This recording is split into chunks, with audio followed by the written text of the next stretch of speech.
We open up quarter number 2. Cheyenne East with the football on their own 48-yard line. Face now with a second down and 14. Buell again operates out of the gun. He'll have Eifert to his left. He'll send Eldridge in motion, left to right, and we got a flag. I do believe interior movement. That's what it looked like on Cheyenne East, and they realize as they're backing up right now. T-Birds with their third penalty of the evening. And it's something that hurt the team last week as well against Kelly Walsh. Merritt will come in with the play. He'll hand it off to Buell. And I noticed on the first drive with Cheyenne East as well, again, trying to get that shifting and movement, it's kind of startling a lot of players, and again, it's kind of resulting in these penalties for the Thunderbirds. Second down and 19 with the ball right now resting at the T-Bird 44-yard line. Buell has Miller to the near side, Merritt out on top along with Schroeder. In motion goes Eldridge. Back to pass goes Buell. Now he'll step up, throw, got him in and out of the hands. Schroeder wide open, could not haul it in at the 43-yard line, so it will be third down for the T-Birds and long. Third and 19. So for Cheyenne East, it's like they almost got on track last drive. Yeah, and again, similar results here on this drive, again, where they had the hard start getting out forward. Again, penalties and a few miscues has kind of stalled this drive. Again, still third down, still have opportunity, but again, this is kind of an oddball, at least sight of what we're seeing compared to last week of this Eastside Thunderbird team. And really, if you want to say anything, I think the T-Birds are probably their own worst enemy here in quarter number 1. Absolutely. On the road in Gillette. Second of 3 weeks in Gillette, and another miscue. This one across the way, it looks like Luckout. So Luckout's been whistled twice for penalties. One on a pass interference, and that one he took off before the snap count. So the Thunderbirds now, who are going right to left across your radio dial, basically they are trying to attack the north end zone. Well, they're going south. They need to go north. Yeah, instead of going far left, they're going far right now. Somebody missed the memo. Third down at 24. Buell rolls to his right side under heavy rush, gets away, steps up, throws, dumps it off. Got him in. That's Eifert. Eifert down to the 43-yard line of the Bolts. It'll be fourth down at the 44, excuse me. So that'll be a 15-yard pass reception to Eifert. And for the T-Birds, it's still a lot of real estate. So with that, nice catch by Eifert, who got the dump off out of the backfield. But for the T-Birds, they got fourth down. We're going to say they need to get down to the 37-yard line of the Bolts, so Merritt will try to pin them deep. Instead of being aggressive as I thought they would in the first fourth down, at least this one's a no-brainer that, again, punt this ball away. You got Porter standing back around his own 15-yard line. Merritt on the high snap. Does the rugby style kick, end over end, trying to get down there, and it goes into the end zone. Eifert was there. The ball hit the turf as Eifert got there and then took a big bounce into the end zone. So for the Bolts, they will have the football first down and 10 as Mason Hamilton will charge out with his troops on the 20-yard line. 7-0, Thunder Basin on a 47-yard run by Tyson Edwards. Midway through quarter number 1, that's where we stand, 7-0. The extra point by Goodyear makes it 7-0 on the Pepsi scoreboard. Other games going on, we'll keep an eye on. Central at home, hosting Rock Springs, and South on the road at Casper Kelly Walsh. First down and 10, Hamilton out of the gun. He will keep it and give it off to Edwards. Edwards on the belly, still on his feet, and he falls forward. Nice little run there by Edwards as he brings it up to the 40.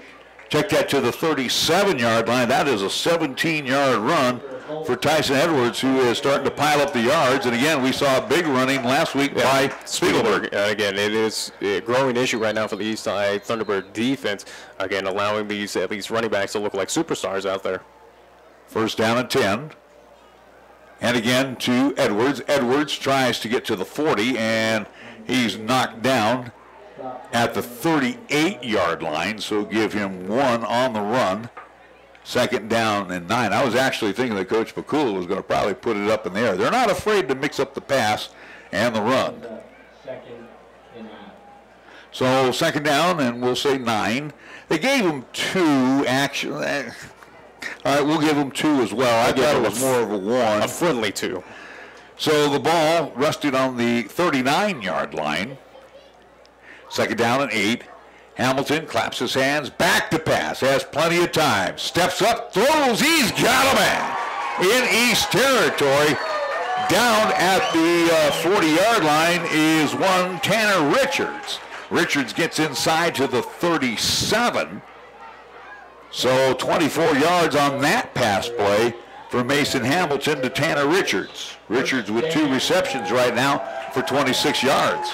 And for the past 2 weeks about this Thunder Basin team, we've been asking if they are for real, and right now they are showing they are for real, formidable threat right now in Class 4A. Ball at the East, we got a 37-yard line. They're going to say 38, so we got a timeout. With 9:46 to go, 7-0 our score. Bolts in front of the T-Birds. We're back after this 30-second timeout on 1480 KRAE.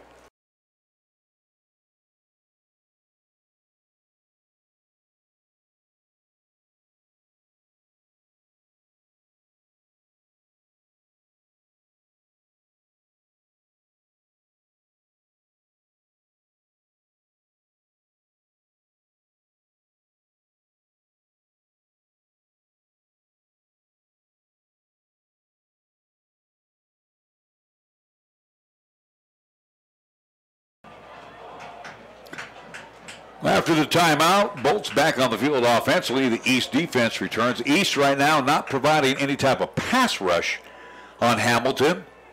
And again, giving up big chunks of yardage to their big back.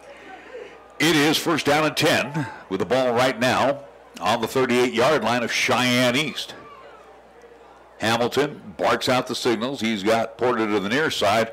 Also has Blaine Allen. Back to pass. Oh, he pumps once. Pulls it back down, then dumps it off, and we'll get Blaine Allen coming back. It's going to be a short gainer down to the East. It looks like 35-yard line, so 3 yards on that pass play. Nice little sidearm fast pass right there by the QB for Thunder Basin. Kind of remind me a little bit there of Matthew Stafford, how he kind of dumps it off off the side there. 2nd down and 7. Again, I have a lot of respect for this Mason Hamilton. I think he's going to be one of the top quarterbacks. Again, flings it out. Allen, little catch and go. He will have the 1st down. Down to the East. They're going to say to the 26-yard line. So 9 yards on that play to Allen. Looks like they're going to place it actually on the East 27. So 8 yards on that pass play. Enough for the 1st down. And a fresh set of 4. Ball resting on the T-Bird 27-yard line. Hamilton out of the gun, back to pass. Has a lot of time. Steps up, he's on the run to the 25-yard. Loses the football, and I think the T-Birds have it. And I think you're right. No indication. It's Thunderbird football, yes. So the T-Birds come away with it. I do believe, picking it up for the T-Birds, it was Zach Valerio. I do believe Zach Valerio will be credited for that fumble on the run by Hamilton. I do believe you're correct on that. So for Cheyenne East, they will have the football after the TO. A little change of fortune for Cheyenne East again, where they were at least had to deal with it. Now, hey, getting this fortunate opportunity, hopefully they'll take advantage of this and put some points on the board. It's like, come on, Thunderbirds, move the football. Take it into the end zone against these guys. You can do it. Buell operating again out of the gun. Anderson in the backfield. Back to pass goes Buell. Buell, pressure breaks down, and, the pass protection broke down, and then a bunch of Thunder Basin Bolts all over Buell. Drops him for, we'll say, a loss of 1. So another sack on Buell, as he will be dropped for a loss of 1, 2nd down and 11. Ball on the T-Bird 21-yard line. One good sustained drive by the T-Birds, which turned into a fumble. They have been in Bolts territory 3 times. And again, whether it is a penalty issue or again a turnover, again East, it seems like their own worst enemy tonight. Buell over center, calls his own number straight ahead, and will push it forward to the 25-yard line, so give him 4 on his run. And for the T-Birds, they'll look at a 3rd down and long. So for Cheyenne East, they need to march it up to the 32-yard line, ball resting on their own 25, 3rd down 7. And if I'm East, I'm looking for Chance Allmiller out there, hopefully again, if the protection does not collapse for Cheyenne East. That's a big offensive line there. You know, big Jacob Fernandez, one of the stalwarts of that offensive line, needed to keep these Bolts out. Buell out of the gun, back to pass, rolls to his right, steps, throws, got a man, and overshoots on Miller, incomplete, 4th down. Well, Dakota Merritt, who's been on the field, shuffling plays, running pass patterns, also now kicking the football. I do believe this is going to be his 4th punt. Fourth on the night. And again, like I said, looking for Chance Allmiller. He's finding spacing out there against the Thunder Basin defense. But again, just had difficulty just grabbing that ball and putting it, at least taking it away. So the ball resting on the 25-yard line of the T-Birds. Merritt will retreat back to his 13-yard line. We have, looks like, for the Dayton Porter for the Bolts back to his 35. So again, really, the Bolts are going to come away with some good field position. Quick kick by Merritt, and takes an east bounce and will go out of bounds. Nice punt that time by Merritt to the 29-yard line as they keep it away from Porter. So we'll say, looks like on the boot there down to the 29-yard line, 21 yards and another 46 yards and no return. So nice job there by Dakota Merritt. Give the defense a little breathing room. Certainly, at least again, this defense, we almost, as we talked with the Wyoming Cowboys, again, this defense, very stellar for Cheyenne East, but again, right now, is it feeling those effects of being a little bit gassed for being out there for quite some time right now? Only time will tell. Well, T-Birds trail 7-0. Out of the gun is Hamilton. Sends a man in motion. And he's back to pass. Has time. Rolls, dumps it off. Nice job on the defensive side there by Cheyenne East. On that tackle was Zach Alexander, and that'll be a no-gainer. No gainer on that pass play. So nice job that time. Going after one of the upbacks. I do believe for the, it was Driscoll. Driscoll will get no gain on the play. So for the Cheyenne Thunderbirds, defensively need to stop here. Ball resting on the Bolts 29-yard line. Hamilton sizing up the offense, looking over the defense, claps his hands, ball comes back, dumps it off quickly. Another catch and go, and out of bounds for Caden Carlson. Carlson over the 30-yard line to the 34. So for Carlson, he will get his first reception. I got Hamilton throwing the football already 14 times here in the first half. A little catch and go action.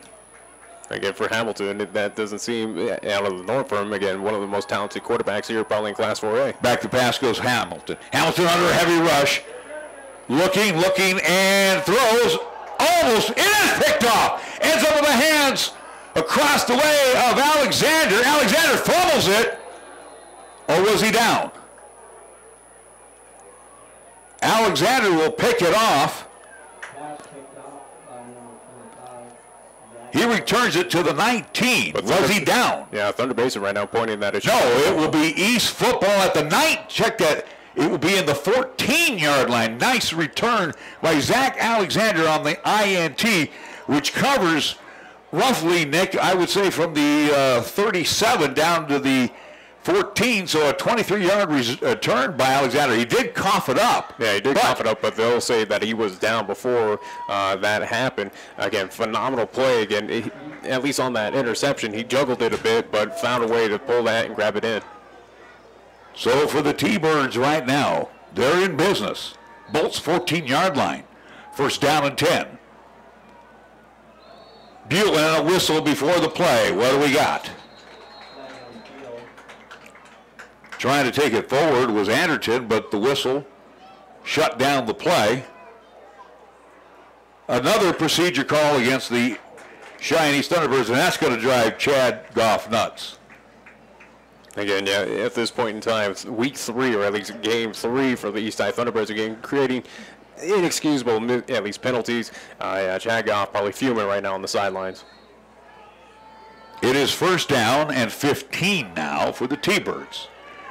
Spot the ball at the 19-yard line of the Bolts, hash mark to the far side. Miller split to the near side. Also coming to the near side is Merritt. They'll hand it off to Anderton. Anderton sweeping to the outside, 15-yard line. Inside down to the 14. So he'll get back the penalty yards on that rush. So 5-yard gainer for Christian Anderton. Anderton, a 5'9", 160-pound junior. Go ahead, Nick. And for Cheyenne East, this is their opportunity right now, again, in the Thunder Basin red zone. They need to take advantage of this, come away with some points on the board. Hash mark to the near side, and it's second down and 10. T-Birds getting back the penalty yards. Miller split out on top. Schroeder to the near side, along with Luckow. Now Luckow in motion left to right. They'll fake the handoff. Buell calls his own number straight ahead, still on his feet, and he's bumped down. Inside the 10, down to the 8. Check that, maybe the 7. Let's see the official spot from the 14. They will say down to the 8. 6 yards for Buell on the carry. As we're approaching right now here in the second quarter, under 5 minutes to go. 4:50 until halftime. T-Birds knocking on the door. 8-yard line, third down. Needing to get to the 4 of the Bolts. Buell. And if I'm East, I call Buell's number again. He has been a wrecking crew out there with his legs. I'd say let him drive into the end zone. Has Merritt in motion. Buell back to pass. Steps, throws, and it's knocked down. Incomplete. So for the T-Birds, do they go for 3 or do they try to go for the touch? I think they're going to go for the 3. 3. Again, at this point, you need some points on the board and go for at least something instead of nothing. About 25-yard field goal attempt forthcoming for the T-Birds. It will come off the leg of Dakota Merritt. He will have Buell put the spot down at the 15-yard line. 25-yard attempt. Snap is back. Placement is down. Kick is high enough. It's long enough. It's good. Cheyenne East on the scoreboard. 7-3. 25-yard field goal by Dakota Merritt. And we'll be back to Thunder Basin High School after we take a 30-second timeout right here on 1480 KRAE.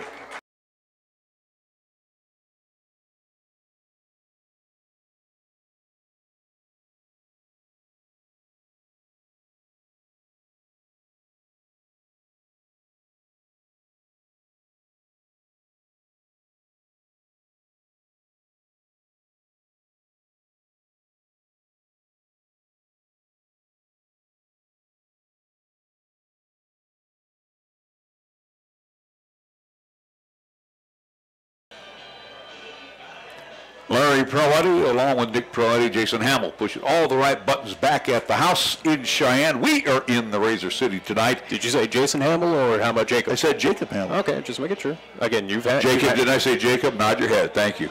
All right. I appreciate that. Just verifying. You've had those senior moments. I deal with it Monday through Friday, or at least Monday through Thursday on Wyoming Sports Talk today, 3 to 5 p.m. on 1480 KRAE. I got to deal with you on a senior moment on a Friday, or I should say a youth moment. Why do they call Gillette the Razor City? Gillette Razors, hey.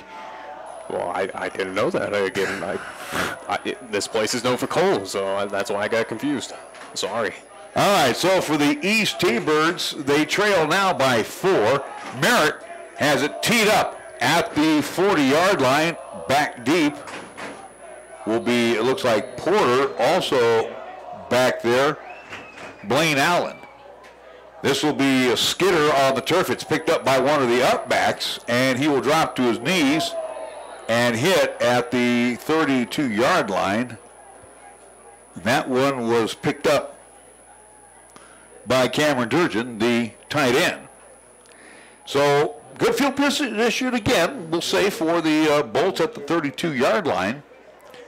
Again, decent field position, but again, with this Thunder Basin team, they can start on their own 5 and drive on down. We've seen it many a time.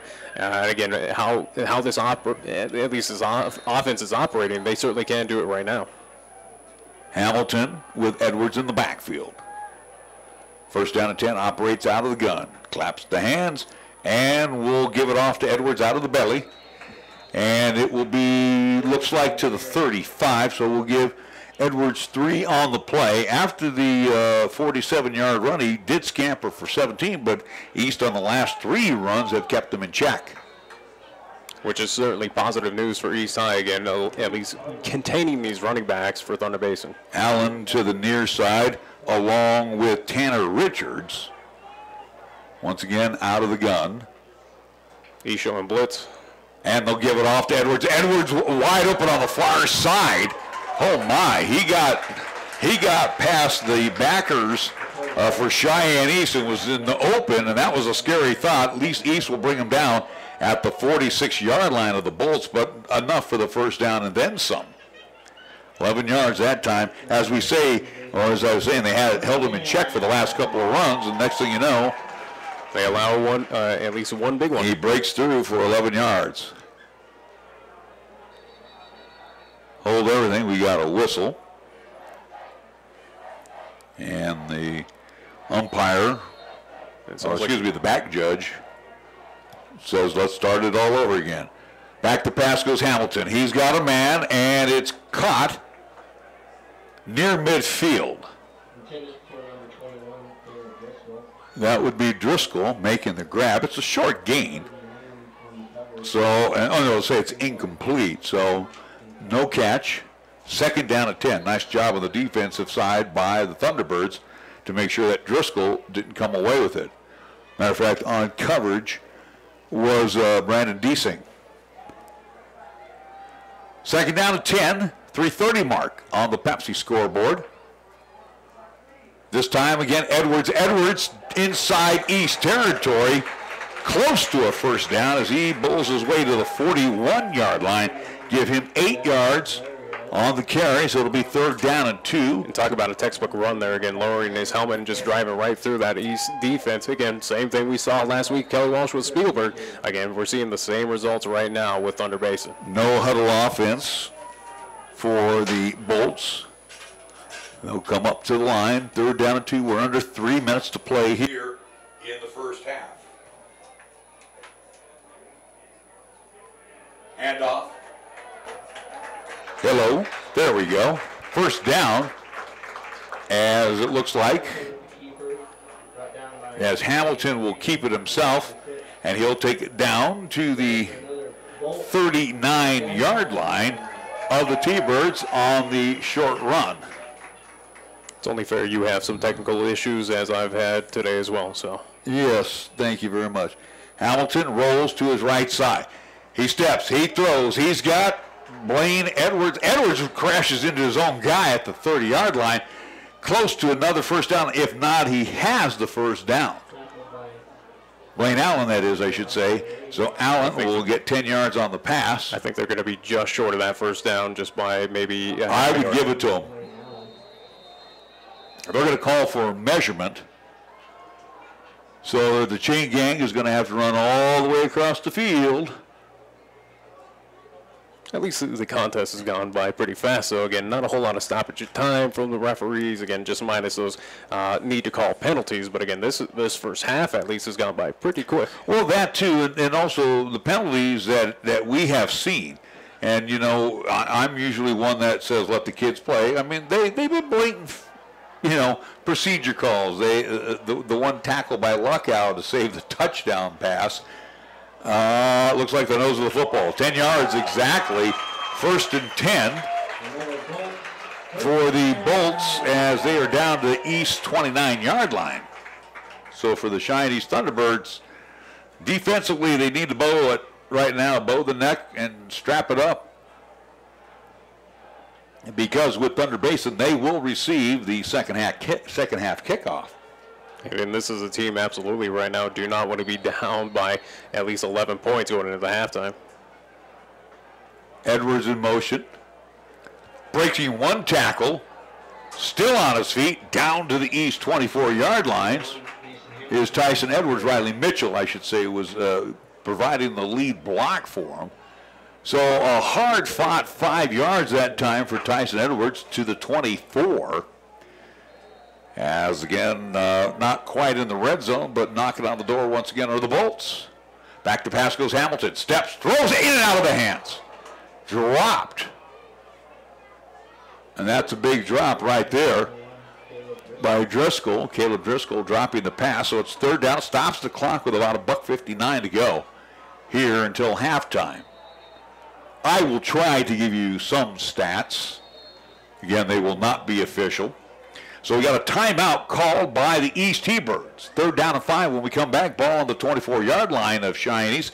It is the Bolts football. We're back after this 30-second timeout on 1480 KRAE.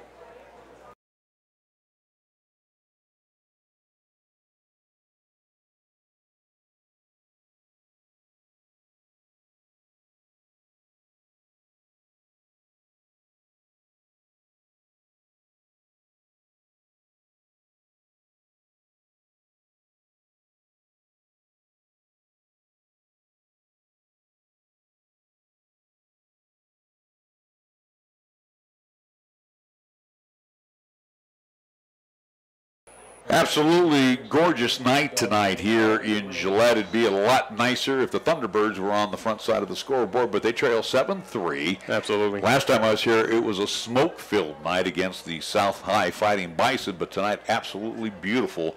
I want to say hi to the fans across the way that made the trip up from Laramie County to watch their East High T-Birds. Hamilton back to pass. Pumps, hit as he throws, going for it all, and it's going to be a touchdown. Touchdown as they went to, it looked like Allen. Is that a 24-yard touchdown to Blaine Allen? So he'll make the grab on the, and again, nice pump fake by Hamilton as he will hit Allen for the 24-yard bomb. Again, found that spacing out there, had plenty of time back there. Again, Thunder Basin found his man right there in the corner of the end zone. And again, what a beautiful play again. And Hamilton, one of the most premier, at least quarterbacks here in Class 4A. Goudier's kick line drives through. It's 14-3 in favor of the Bolts with $1:53 to go. The ironic part for that touchdown is East defense had called a timeout prior to that.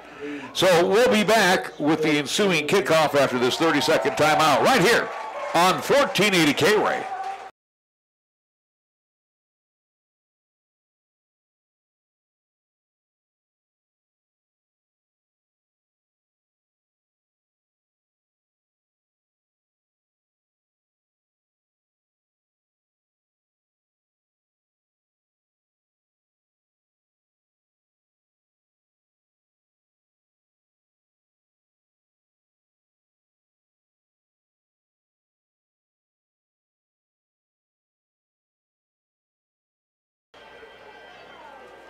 We are back at Thunder Basin High School, home of the Bolts.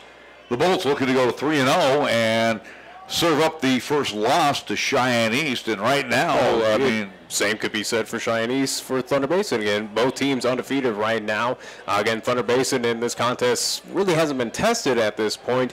But again, they are showing that they are, at this point in time here in the first half, they're showing that they are a legitimate team that can be, seeing some lengthy postseason time coming up this season. 18 times unofficially, I have Hamilton put the ball in the air here in the first half. And again, a mixture of run to go with the pass. Edwards has carried it 11 times. Riley Mitchell toted the rock a couple of times. Hamilton's had it a couple times himself on the ground. Here's the kick by Goudier. It will be picked up by Luckow. Luckow to the 20. Still on his feet. 25, spins away from one tackle, drives forward, 35, and driven out at the east bench.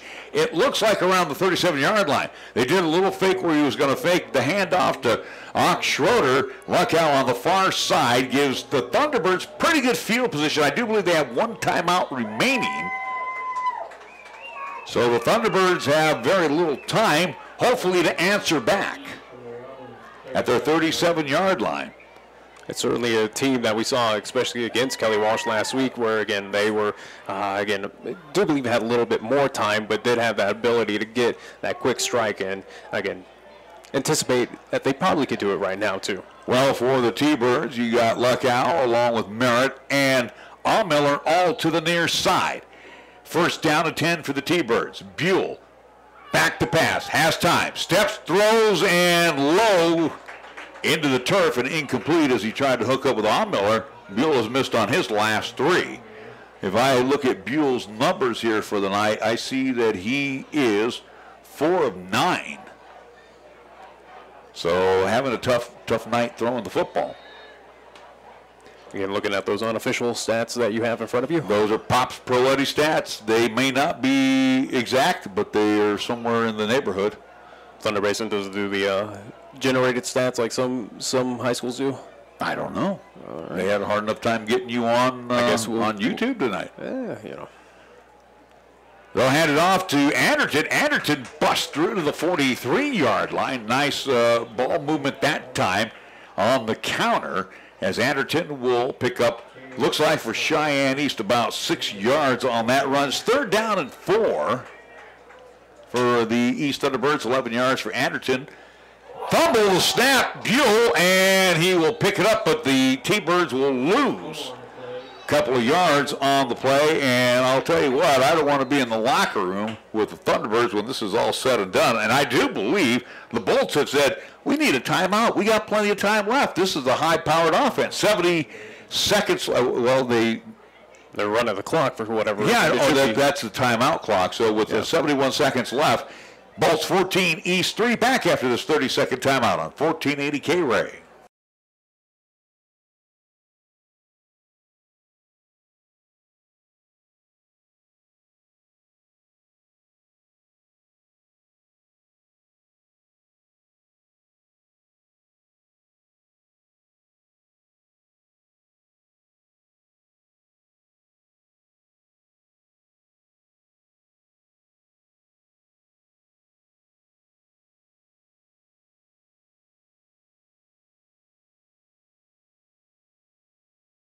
Well, for the Thunderbirds, week 1, a laugher against the Camels of Gillette.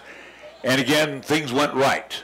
Yep. Things went mostly right for the T-Birds last week, and they picked up a very hard-fought win. Certainly shot themselves in the foot a few times in that contest, but again, walked away with a close victory. This one, again, shooting themselves in the foot with penalties and again, turnovers, and the result is mightily different. Merritt retreats to his 27-yard line. Porter is back around his 18. Merritt to boot it away. Nice foot into it. Porter will call for the fair catch as he will pick it up around the 13-yard line, so it'll be 1st down and 10. And Dakota Merritt, 5 boots already here in the first half.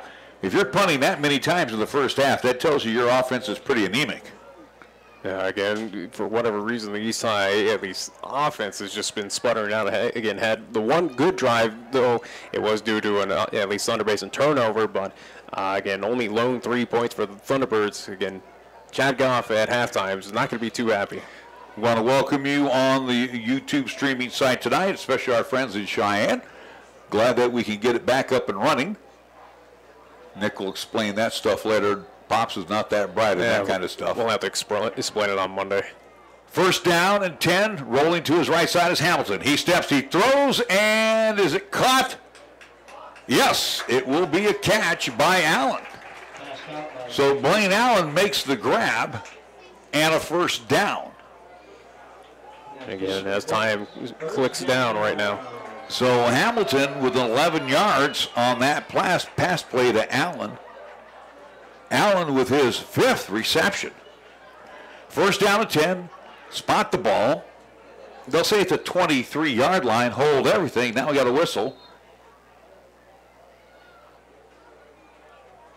And I think they're wanting some more time back on the clock. Yeah, here it says 40 seconds, but I look like they're...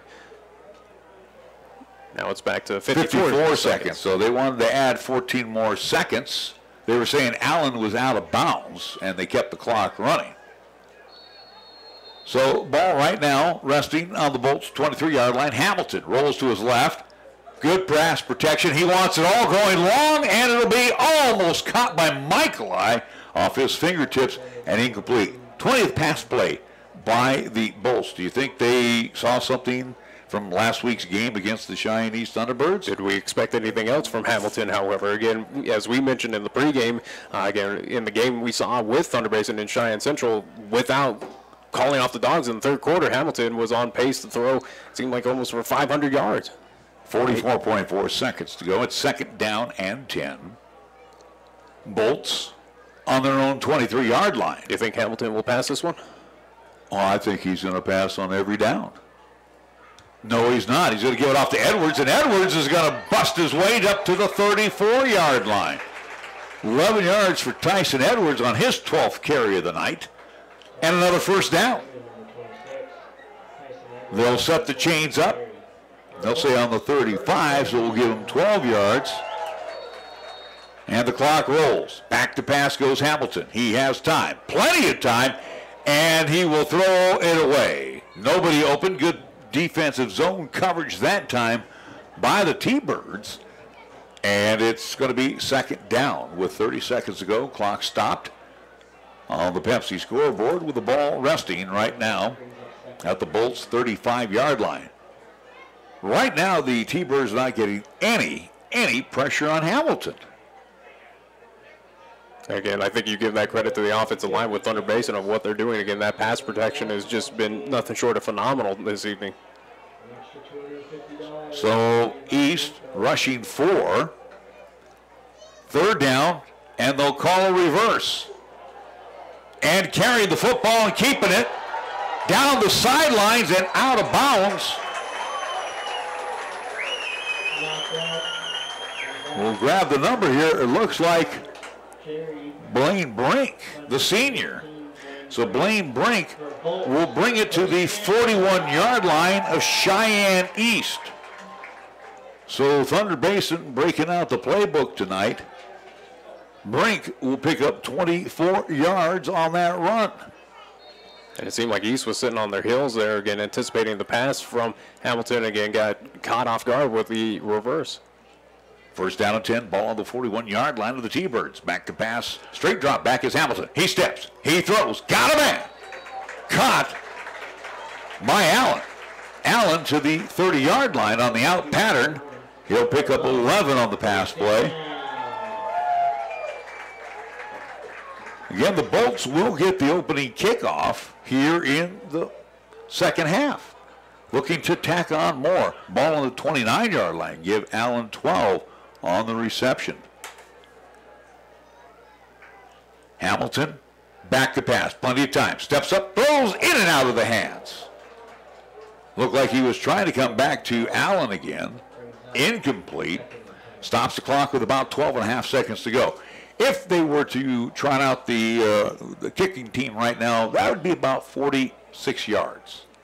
Might be a chore for Goodyear. But I think you'd take, at least try to attempt it again, try to go for those extra points on there again, extend that lead for Thunder Basin. But again, at this point, they still have enough time on left to do a few more passing plays if need. Second down and 10. Hamilton out of the gun. Back to pass. No rush on him right now. Has plenty of time to survey the field. Now flushed out of the pocket. Steps up. Throws a wounded duck. And Allen makes the grab. Did he fall in? He's into the end zone. The T-Birds, and I think it was Michaeli had him wrapped up. Also for the T-Birds was Hayden Ladd. They had him wrapped up. And Allen fights his way in for the score and the touchdown. At least what a way to keep with that one for Thunder Basin. Again, being aggressive and just falling just past the pylon to get the touchdown. Goodyear will put the ball hopefully through the uprights for the Bolts. Placement is down, kick is up, and it's good. No time left on the clock. We go to halftime. Thunder Basin scores on the final play of the first half. 21-3 at the intermission. We will be back to Thunder Basin High School in Gillette after this 2-minute timeout. on 1480 KRAE.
It is halftime where the Thunder Basin Bolts in their home opener crushing Cheyenne East at the intermission 21-3. The Bolts have, and I mean crushing their soul too. Yeah, absolutely. Again, the Bolts have not missed a beat from their previous two contests. Again, what we thought were just kind of blowouts, again, easy contests for them, which certainly they were. But right now, again, Thunder Basin answering a lot of our questions of, is this team for real, or were they just not really tested? Here they are. This is their first real test, and they are showing that they are a formal outfit in Class 4A. And again, Natrona, Sheridan, those teams need to be on the lookout for this Thunder Basin Bolts team.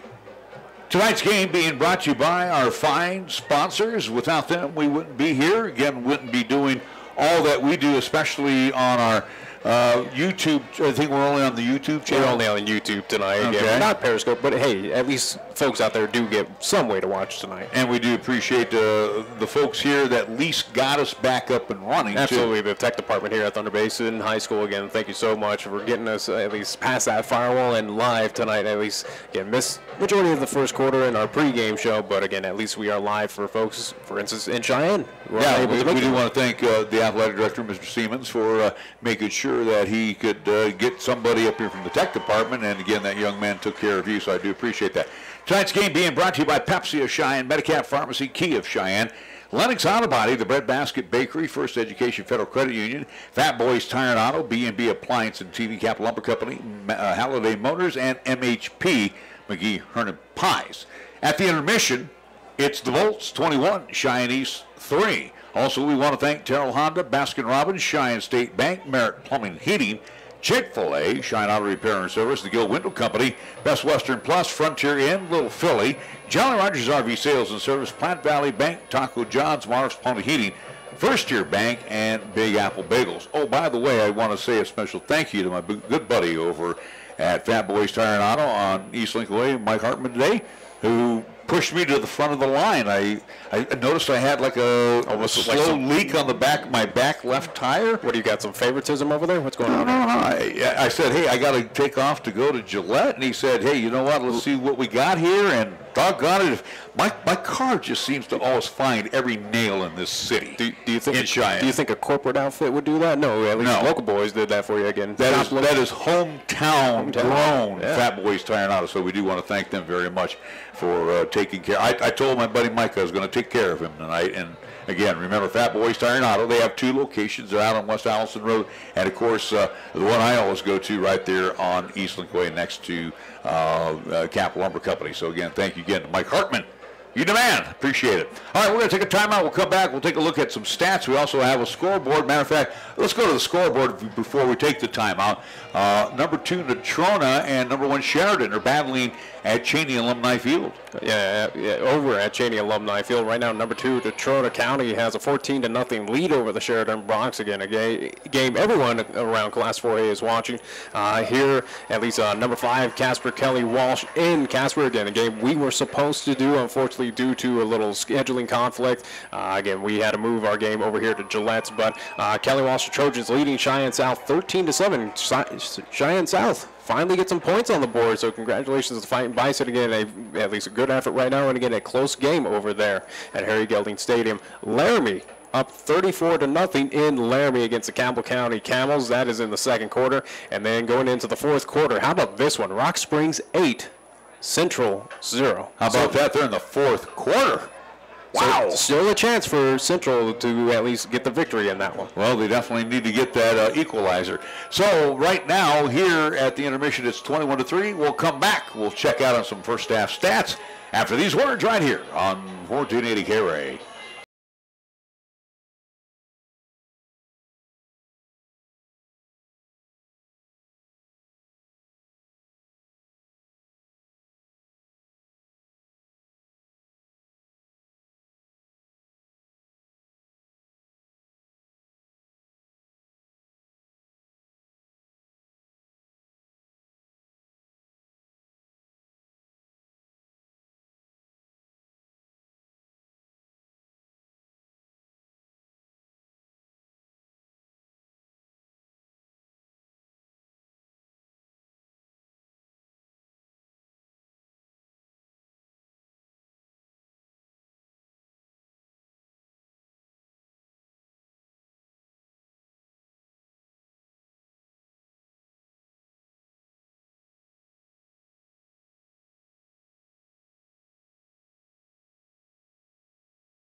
Welcome back to Gillette, Wyoming, where the Thunder Basin Bolts are leading the East Side Thunderbirds 21-3 right now. We have about 7 minutes left here before the start of the third quarter. Do want to pass along a few other scores as well, too. We'll go to the MLB ranks down in Denver, Colorado, at least with the Colorado Rockies. They are tied right now with the LA Dodgers, 2 apiece. That is in the bottom of the fourth. And then also, too, taking a look at that very tight NL West race with the Arizona Diamondbacks. They are hosting the Atlanta Braves. It is in the bottom of the second inning. Arizona has a 1-0 lead over the Braves. So, again, that tight NL West, and we're getting very close right now to figuring out who's going to be that division winner. And, again, right now with the Dodgers and Rockies, they are tied at 2 apiece. Diamondbacks leading the Atlanta Braves. All right, let's check out some first half stats. Again, all unofficial right now for you this evening. Let's talk with the Thunder Basin Bolts as they had a big first half. Mason Hamilton via the air, 14 of 23 with 1 interception. Again, all unofficial stats from my pen. 145 yards. I saw you calculated on both hands and toes. That's right, and then used some of your whiskers on your beard there, your goatee. So 145 yards in the air for Mason Hamilton. Blaine Allen right now with 7 of those receptions, 2 of them for touchdowns, a 24-yarder and a 29-yarder. He has 95 yards, and also on the receiving side, Tanner Richards has a couple of them for 25 yards. Rushing, they're not doing too bad. Riley Mitchell has 2 carries for 11 yards. With 12 carries and 130 yards is Tyson Edwards. So another Hondo ripped against the Cheyenne East Thunderbirds defensively. Hamilton has rushed for -7, and it looks like Brinkman, if I get his number right here, Blaine Brink, that is, I should say, number 14, Blaine Brink. He has 1 rush for 24 yards. For the Cheyenne East Thunderbirds, it's a tough log to read here. As many times they had the football in the first half, they do have over 100 yards. Yeah, it certainly has been a work in progress for that offense. Again, took quite some time to put some points on the board. Again, had many opportunities, but the theme of what has been going on tonight with the Thunderbirds is, again, missed opportunities, turnovers, and again, those costly penalties. Again, penalties that should not probably be happening here in their 3rd game of the season. And the busiest man on the field thus far has been Dakota Merritt, as he's been asked to boot it away numerous occasions. I do believe a handful of occasions here in the first half. So for Graydon Buell, he was 4 of 9 in the first half, and he has 73 yards passing. 2 of those aerials were caught by Chance Allmiller, who has 2 receptions for 41 yards. Eldridge had 1 for 20, and then he fumbled the football. So again, just throwing that out there. Merritt only has 1 catch for 2 yards. On the rushing side of the football, it's a little tough go right now for the T-Birds. Jaden Eifert with 3 rushes for 8 yards. Christian Anderton coming off the bench, 2 carries for 11 yards. Dakota Merritt, a couple of carries out of that little bubble screen that they do, 21 yards for the East Thunderbirds. Buell, unofficially, I have him for 15 yards on a total of 6 rushes for tonight, and that also includes a sack, so that we'll put that down in the rushing department. And then Luckow has -4 rushing. So again, the numbers not too impressive for the T-Birds, especially after moving the football pretty much at will against the Casper Kelly Walsh Trojans last week. And again, I think a defense that is comparable to the Thunder Basin Bolts. The Bolts are not. I think Thunder Basin right now is showing that all around. They are a very good team. Again, where at least what, going off of the small sample size that we did have, seeing them against Central, this is something where Thunder Basin right now is showing to me that they are all around, again, offense, defense, whether it's passing, rushing, it doesn't matter. This team is very good. And again, they are taking opportunities where Kelly Walsh did at some points, didn't in most in that contest there at Cheyenne East. But this Thunder Basin team is 100% taking care of it. Again, they are containing. They are, again, they have Cheyenne East, especially on the defense with that rushing game. Again, Cheyenne East, you're allowing, hundreds of yards for Spiegelberg against Kelly Walsh, and now we're seeing the same trend right now with Thunder Basin. Again, it's a growing concern right now. Well, the front 4, 3 seniors and a junior. The junior is Blaine Allen at one defensive end, again, going both ways. But Marcus Glick, Latham Hodges, and Brendan Jordan, again, offensive linemen as well, they have just basically shut down the Cheyenne Thunderbirds. And then you add Terrence Schwartz, who is their right guard offensively. He plays the middle backer. And, I mean, he has been just about in every hip pocket, every play this evening for the Thunder Basin Bolts. They are impressive. They were impressive in week 1 when we saw them against the Cheyenne Central Indians. I'm still wowed. But again, it was not a good litmus test for them. I know, but I'm still wowed by them on their offensive side. Absolutely. And the East Thunderbirds are right now in the locker room going, we got We got problems. We got beat up there in that first half. So hopefully the Thunderbirds will come back out here in the second half and get things going. What do you got? I do want to remind folks coming up this Saturday, again, Wyoming Cowboys on the road. They will be in Columbia, Missouri, taking on the Mizzou Tigers out of the SEC Conference. Again, that game will get underway, kickoff at 5 o'clock, and you can see that game on ESPNU. So, again, good luck to the Wyoming Cowboys. Mizzou, they were an 18.5-point favorite. It has gone to 19.5 points for at least as of right now. So, again, a big mountain to climb for the Wyoming Cowboys to see if they can pull off that upset in Columbia coming up tomorrow. Well, both teams are returning to the field, the Bolts as well as the East Thunderbirds. It is 21-3 as the intermission begins to wind down. Let's take a 2-minute timeout. We will come back with the second half after these words right here on 1480 KRAE.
As per normal, the officials wanted to get the game started 2 minutes before game time.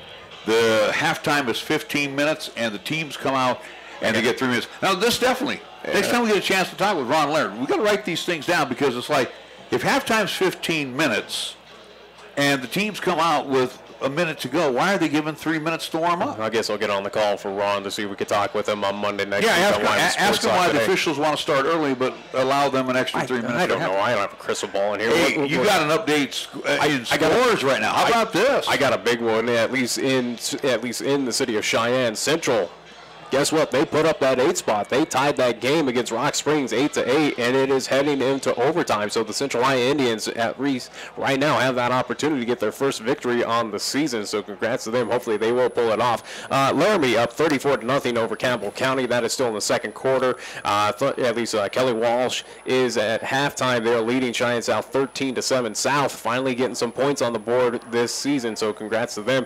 And then over in Casper, Natrona, number 2 ranked Natrona High, they are leading 14-7 over number 1 ranked Sheridan Bronx. That is at halftime as well. We'll be back with the second half kickoff after this 30-second timeout right here on 1480 KRAE.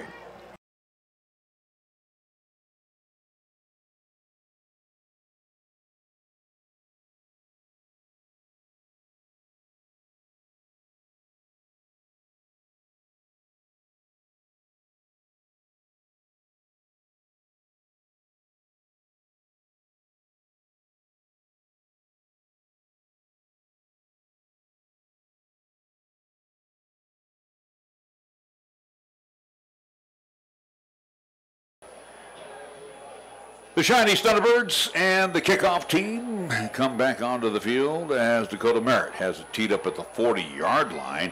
T-Birds will, when they get off on the offensive side, will be moving right to left across your radial. So basically here in the second half, they're going to be defending the south goal, and let's make sure they defend it this time. Keep the Thunder Basin Bolts out of the end zone. Hopefully some magic was spoke at halftime to the defensive unit and to the offensive units of Cheyenne East, because again, the Thunderbirds down by 18 as we get things underway here in quarter number 3. And again, hopefully at least Jagoff did reiterate that. Again, still early in the season, but this is certainly a contest that you want to show to the rest of the Class 4A that, hey, you are kind of one of those elite teams. Porter along with Allen back deep. Merritt to boot it away, and he'll pooch kick it, and it will be caught at the 28-yard line, looks like, by one of the backs, Caleb Driscoll. So again, keeping it away from the Bolts. If you notice now, Nick, as it's dark, earlier when we had light at the start of the game, now the Bolts are even tougher to see with those gray jerseys, dark blue numerals with the white outline. I think you need to put in a call to AD Tom Siemens and hey, maybe you need to redesign those or put some neon outlines. They don't care about the radio announcer crews. I know their guys up there, the guys next to us are struggling as well. Hamilton hands it off to the first back, and that would be his back standing next to him, being one Tyson Edwards. Edwards will pick up maybe, we're going to say no gain as he gets back to the line of scrimmage. Yeah, about they're going to give him about maybe a quarter. I'm not even going to give him a quarter yard. I'm going to say 0. Second down at 10. Allen split to the near side. Hamilton claps the hands. You can hear it. Back to pass. Has time. Steps up in the pocket. Gets away from one would-be tackler. Then slides down for a short gain of 1. So Mason Hamilton hitting the deck and picks up 1 on the play. And Zach Valera, as you hear in the background, was on the tackle. So it's third down and long right now for the Bolts on the opening possession of the third period. Again, Edwards, check that. Allen split to the near side. Edwards in the backfield. Back to pass, rolling to his right is Hamilton. He steps, he throws, he's got Allen wide open, and he will have the first down. Boy, I mean, they are giving too much of a cushion on Blaine Allen right now, as he will have the first down to the 42-yard line. So once again, that connection hits. Allen making his 8th reception for the Bolts. And we talk about Josh Allen again, just kind of drawing parallels again as one of those great ad-libbing quarterbacks. Hamilton, you can put right in that class of what he's doing tonight, again, on the move and just finding those open targets is nothing short of great. He'll swing it out to Allen on the far side. Allen gets away from Miller, down the sidelines into East Territory at the 47-yard line. That looks like that's going to go for 11 yards as well. Back-to-back 11-yard pass receptions by Blaine Allen. And the Thunderbirds, again, I don't know why they're playing back on him. Now here, Allen is left alone. Schroeder was almost going to be into the box with the rest of the defensive line. Allen on Schroeder. He wants it all. Hamilton throws it up, and Allen can't come away with it. There's got to be, right now with Ox is 5'11". Blaine Allen is 6'3", so we know there's a 4-inch height advantage. And they're taking advantage of that right now on Schroeder. So incomplete. Schroeder jumped up for it, but it went in and out of the hands of Allen. Again, if he extended his hands out maybe just 2 or 3 inches, he would have had that ball. But again, you can see, especially on the YouTube side, again, that frustration of just almost having that. Again, another big play by Hamilton, and again, another big play by Thunder Basin, just so close. It is now second down and 10. Hamilton operating out of the gun. To his left is Edwards. Back to pass. Steps, throws, got a man on a slant pattern at the 40-yard line across the way. Let's see who made that grab. That will be Porter. So Porter picks up his second catch of the night. That's going to be a nice gainer of, looks like about 8 yards. Third down and 2. Hamilton to Edwards. Edwards first down. And down to the east 35-yard line. Give him 3 on the play and a flag. I think that might be it's against the Bolts for not being a holding call. That's going to march him back 10. That is huge. Seems like one of the rare few penalties been called on Thunder Basin tonight. Again, at this point in time, they were playing pretty much a perfect game. So that will march him back on the holding foul. The flag sits at the 42, and they will penalize the Bolts back to their own 48-yard line. Hamilton, who's put the ball in the air 27 times, has now completed 17 of those aerials this evening, having a good night statistically against the T-Birds. Third down and long. They need to get to the T-Bird 38-yard line. Back to pass goes Hamilton. He steps. He throws. He's got a man caught and gets away from one would-be tackler and then dropped at the 38-yard line of the T-Birds. And I think as he slipped the one tackle, I think it would be enough for the first down. It looks like it's going to be close. They're trying to measure it right now. And it is a first down. 15 yards on that catch to Caleb Carlson. Carlson with his second reception. And again, slipping the tackles of Cheyenne East. He's not doing too good on the defensive side tackling. Again, I think the main issue right now, whether it's running or at least tackling these wide receivers, is just wrapping up.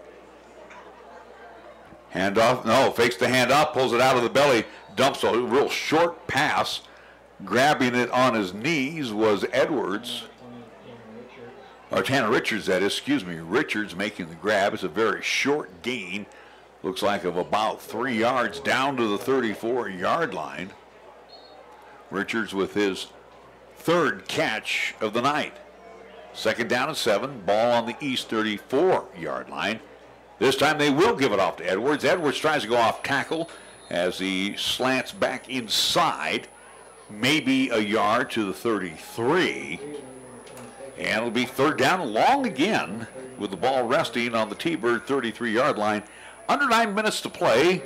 Again, keeping the ball out of the offensive hands of the Thunderbirds and the Bolts right now. And I think that directing a drive. Obviously, with Thunder Basin, again, kill as much time as you can right now. Again, don't let this East offense back on and try to wear out this East defense. And again, they're playing that to a T here in the third quarter. Hamilton back to pass, straight drop back, steps, throws, got a man wide open who's left alone. That will be the tight end, or is that is the tight end. So the tight end will make the grab. That is Ethan Tarver. So again, getting the ball all over the place tonight is Mason Hamilton. That is good for 14 yards and a first down. So Ethan Tarver makes the reception. He was just dragging across the middle. Double tight end set right now. They'll hand it off. And a big hole, another arm tackle missed by the T-Birds. Straight ahead goes Richards. Excuse me, not Richards, that would be Edwards. Edwards and Richards, I keep screwing up tonight. So for Tyson Edwards, he drives down to the 13-yard line, so a pickup of 6. Second down, we'll call it 4. It's a short 4. Hamilton back to pass. Under a heavy rush, gets away, slips away from the first wave, throws man wide open, touchdown. And let's see who on that side. That'll be, it looks like Carlson, Caleb Carlson. Caden Carlson. He'll have his first touchdown of the night as the T-Birds allow the Bolts to extend the lead to 27-3. Again, another broken coverage by East, again allowing the wide open wide receiver downfield. Gautier's pass, his PAT is blocked. 27-3 our score on the Pepsi scoreboard. We're back for the ensuing kickoff after this 30-second timeout here on 1480 KRAE.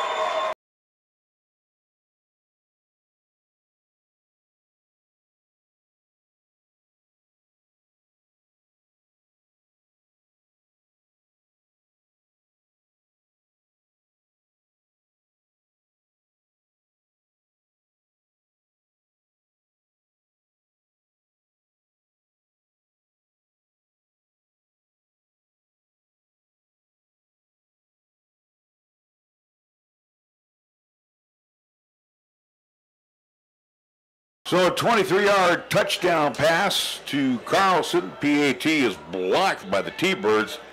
Thunderbirds down by 24. It's been a while that I've covered Cheyenne East football. Last year, obviously, I missed the playoff game against the Natrona Mustangs, but this is the last time I've seen a whooping brought upon the T-Birds. It's very few and far between for the East High Thunderbirds to get at least kind of scored on against like this. But again, it is a situation for the East High Thunderbirds. It's, again, shooting themselves in the foot. Again, these missed tackles, it's inexcusable. And again, Chad Goff, at least possibly going to use this film and going, hey guys, we need to wrap up a lot better than what we're doing in the past 2 weeks. Gauthier to boot it away, and it'll be caught up by the up back. And it'll be Luckow. Luckow fools everybody to the 40, 50-yard line into Bolt's territory. And the kicker, Gauthier, will bring him down at the 40-yard line of the Bolts. Nice job by Luckow as you watch that return on YouTube. Again, they did the fake to Schroeder, and he got outside the wedge and went down the sidelines and picked up a nice run for Cheyenne East. So something good for the Thunderbirds to start offensively. Take those small positives, and hopefully, again, what you need is points on the board, and hopefully that's what this will lead into.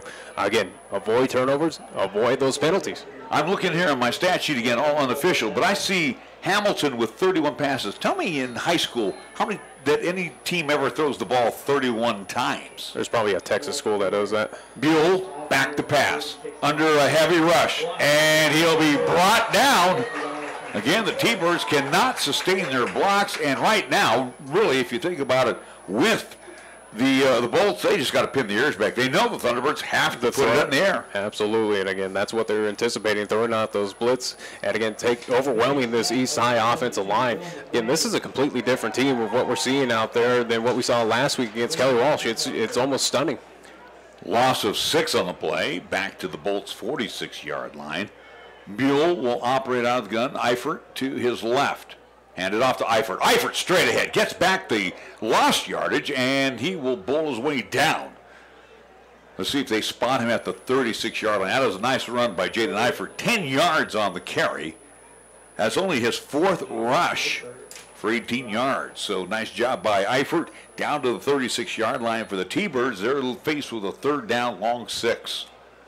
Pepsi scoreboard at the 6:40 mark here in quarter number 3. And it seems like that's been a continuous theme for East, again, having those long 3rd downs. Miller to the near side. In motion is Merritt. Far side to the near side. Buell calls his own number straight ahead. 1st down. Nice job by Jaden Buell, as he will get 7. So for Graydon Buell, he will get the 1st down for the T-Birds, as the East T-Birds will have a fresh set of downs, 7 yards on that carry. 6:24 mark on the Pepsi scoreboard. Ball down to the 29-yard line of the Bolts. Graydon Buell, the sophomore. Eifert to his left. He's all but 5'3". Gets behind the big hosses on the right side. That being Brandon Deasing and Zach Higgins, and he will scoot down to the, looks like the 25, so we'll give him 4 more yards on the run. East T-Birds looking to at least answer back and try to make sure that this thing doesn't turn into a laugher. Michaeli, along with Merritt, split to the near side. In motion is Eldridge. He will flank to the near side. Hand off again to Eifert. Eifert, short gain, 2 yards to the 23. It'll be 3rd down short for the T-Birds. Do want to pass along a final out in Cheyenne with the Central High Indians. Unfortunately, came up short against Rock Springs, as Rock Springs wins 14-8. That went to double overtime out there. So again, Central High is still looking for their 1st win of the season. So an injured Bolt coming off. That's one of their linemen. That's Brandon Jordan. So he comes off limping. 3rd down short for the T-Birds. Handoff this time will go Luckow. Luckow can't even get started. He's dropped for a loss. Back to the 28-yard line. So for Luckow, that will be a loss of, we'll say, 6 to the 29. And again, East High, it's might want to throw that play away. That's twice now. Luck out. He's 2 rushes minus 10 yards. But again, a similar theme of this entire night. Again, East driving, fighting hard to get those positive yards, getting close to that end zone. And again, just one bad play call ends up, again, here we are, 4th and 10. Well, they're going to have to go for it. Needing to get inside the 20-yard line, Graydon Buell will put Eldridge in motion to the far side.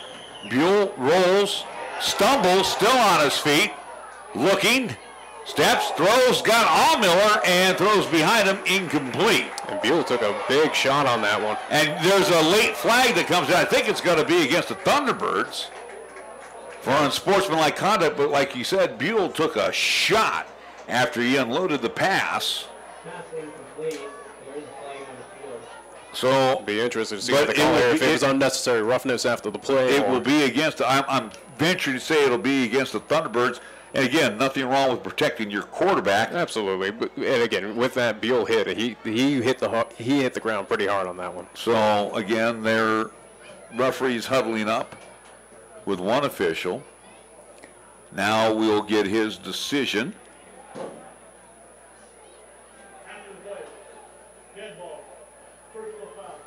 Against the T-Birds. So that will mark it back to the 44-yard line, and the Bolts will take over with 4:11 to go here in the quarter. So for Cheyenne East, again, a drive that moves forward and then just abruptly stalls. And those of you that are watching, again, on the YouTube side, like we're watching it here live, it makes you scratch your head going, what the heck? It just makes you scratch your head of this is a East team we haven't seen in quite some time of, where was the team from last week against Kelly Walsh? Edwards in the backfield along with Hamilton. 31 passes he's had tonight. He'll put a man in motion. That's Mitchell. Back to pass, throws, got a man. That being, looks like Tanner Richards. So Richards makes the grab. It's a short gain on the pass play. Give him 2. They're going to give him a friendly 2. But it looks good on the stat sheet, though, for Hamilton completing yet another pass. Granted for Hamilton, again, he's had a fantastic stat sheet this evening. He's completed his last 6 in a row. 2nd down and 8. Hamilton again operating out of the gun. Back to pass again, goes to his favorite target. That being Blaine Allen over the midfield stripe down to the east 49-yard line. That'll be short of the first down as well. That's a pickup of 5. 3rd down and 3. Allen has 10 catches on the night. And for East right now, here's a big stop. They need this stop if they want to at least be competitive in this contest. So 3rd down. And we do have an injured play, at least Thunder Basin Bolt right now being helped off the field. That looks like that is Blaine Allen, as they'll take his helmet off and put him on the bench. So Allen will retreat to the bench, and now we're going to have a delay of game called against Thunder Basin. Oh, legal substitution, excuse me. So that'll mark them back 5 yards, and that'll push them back into their own territory. So on the 5-yard penalty, it sets them back to the 46. 3rd down and 8 for the Bolts. And like I said, here it is where Thunder Basin shoots themselves in the foot. Here you go, East defense, take advantage of this. Trying to get that, at least get them to 4th down. Got to get the football back. That's what they need to do. Hamilton sizes up the defense, claps his hands, back to pass, straight drop back. Blitz is on, and he'll fire one right into the official, and it was intended for a receiver who was cutting across. That was Richards. Richards going, you can't interfere with me, and the official's like, hey, I took the brunt of that. 4th down. At least in a similar result of, the famous movie of The Longest Yard. We knew how that happened when it hit a referee. Yeah, but it was a little higher. It hit him in the chest. Yeah. That's a good thing. It did not. He's still standing after that. Did not hit him below the belt. Absolutely. 4th down for the Bolts. So it looks like they will actually punt it away. Jacoby Garcia, who is a 6 foot, 180-pound senior, it will drop back around his 34-yard line for the T-Birds. Merritt was going to drop back deep, and I think the East T-Birds have whistled for a timeout. Yes. 27-3 our score here in quarter number 3. Bolts on top big time over the Thunderbirds. We're back after this 30-second timeout on 1480 KRAE.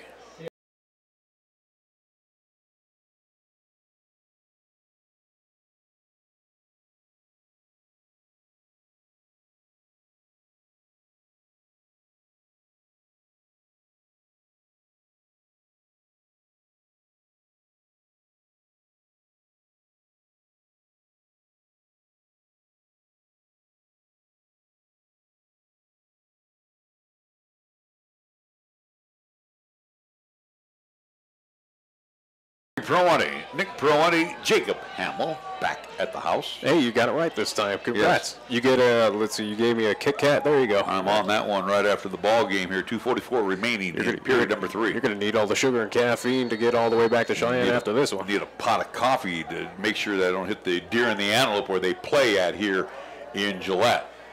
The kick is away and will take a Bolts bounce down at the 14-yard line of Cheyenne East. That took a very friendly Thunder Basin, at least bounce all the way down. 40-yard punt, no return, and the T-Birds deep in their own territory. And the theme right now is, again, as what we've been saying this entire second half is, hey, East, you need to take advantage. No miscues, no turnovers, no penalties. You need to put points on the board if you want any chance in this contest.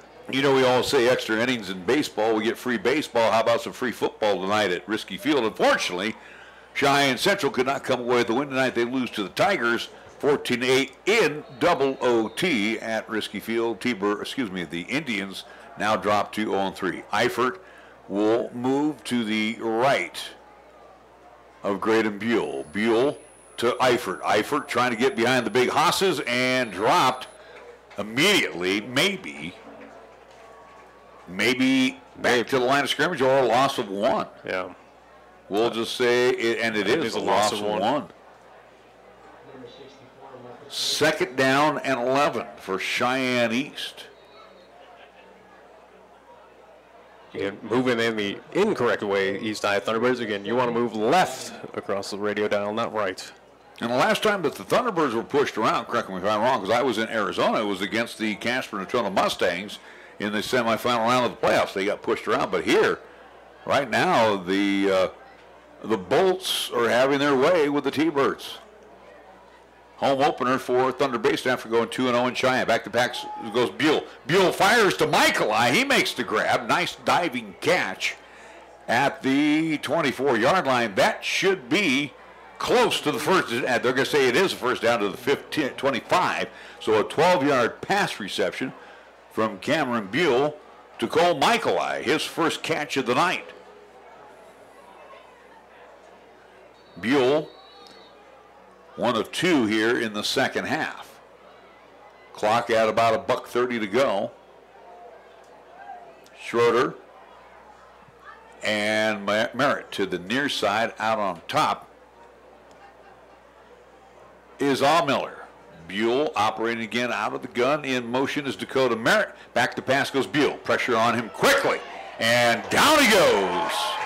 It just essentially just got swarmed by that Thunder Basin defense, which has been a nonstop theme tonight. Well, and the thing too, again, you can't fault Buell on this one. No. They know what's going to happen. Yeah. I mean, Thunder Basin knows that East has either got to throw the football, or if they run, they're just going to basically shoot themselves in the foot. Yeah, again, you can't kill off already. Again, lack of time that there is in this contest. But again, it is just a bad situation right now for East High. Under a minute to play, and right now the scoreboard clock. I think what happened was the umpire was like, it said 39.30 and it threw him off. So they got rid of the zeros. 39.3 seconds to go here in the third quarter. Luck out in motion. They'll give it off to Anderton. Anderton breaks off tackle to the 28-yard line. Nice job there by Christian Anderton as he gets back the lost yardage and a couple more. So give him 4 on the run. It looks like time to maybe call one more play here, at least to wrap up the third quarter. Well, the T-Birds still in the huddle as they'll break the huddle with about 10 seconds to go. Miller splitting to the near side. Third down and 6 for the T-Birds. Buell will allow the clock to run out, and we have completed 3.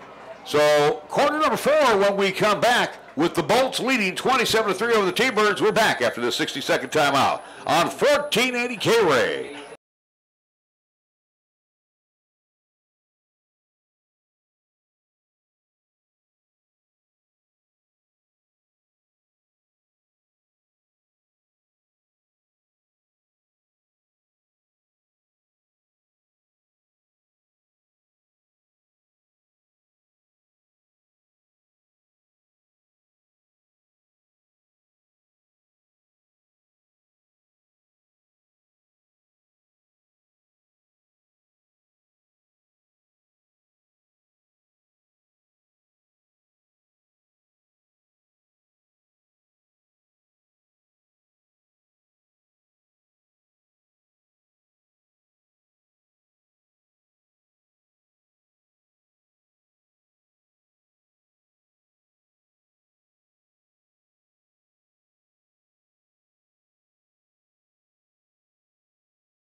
Well, we're just shy of the 9 o'clock hour. Game that has moved rather quickly tonight. Unfortunately, the guys in the white, the travel white uniforms tonight, having a tough go of it here in Gillette.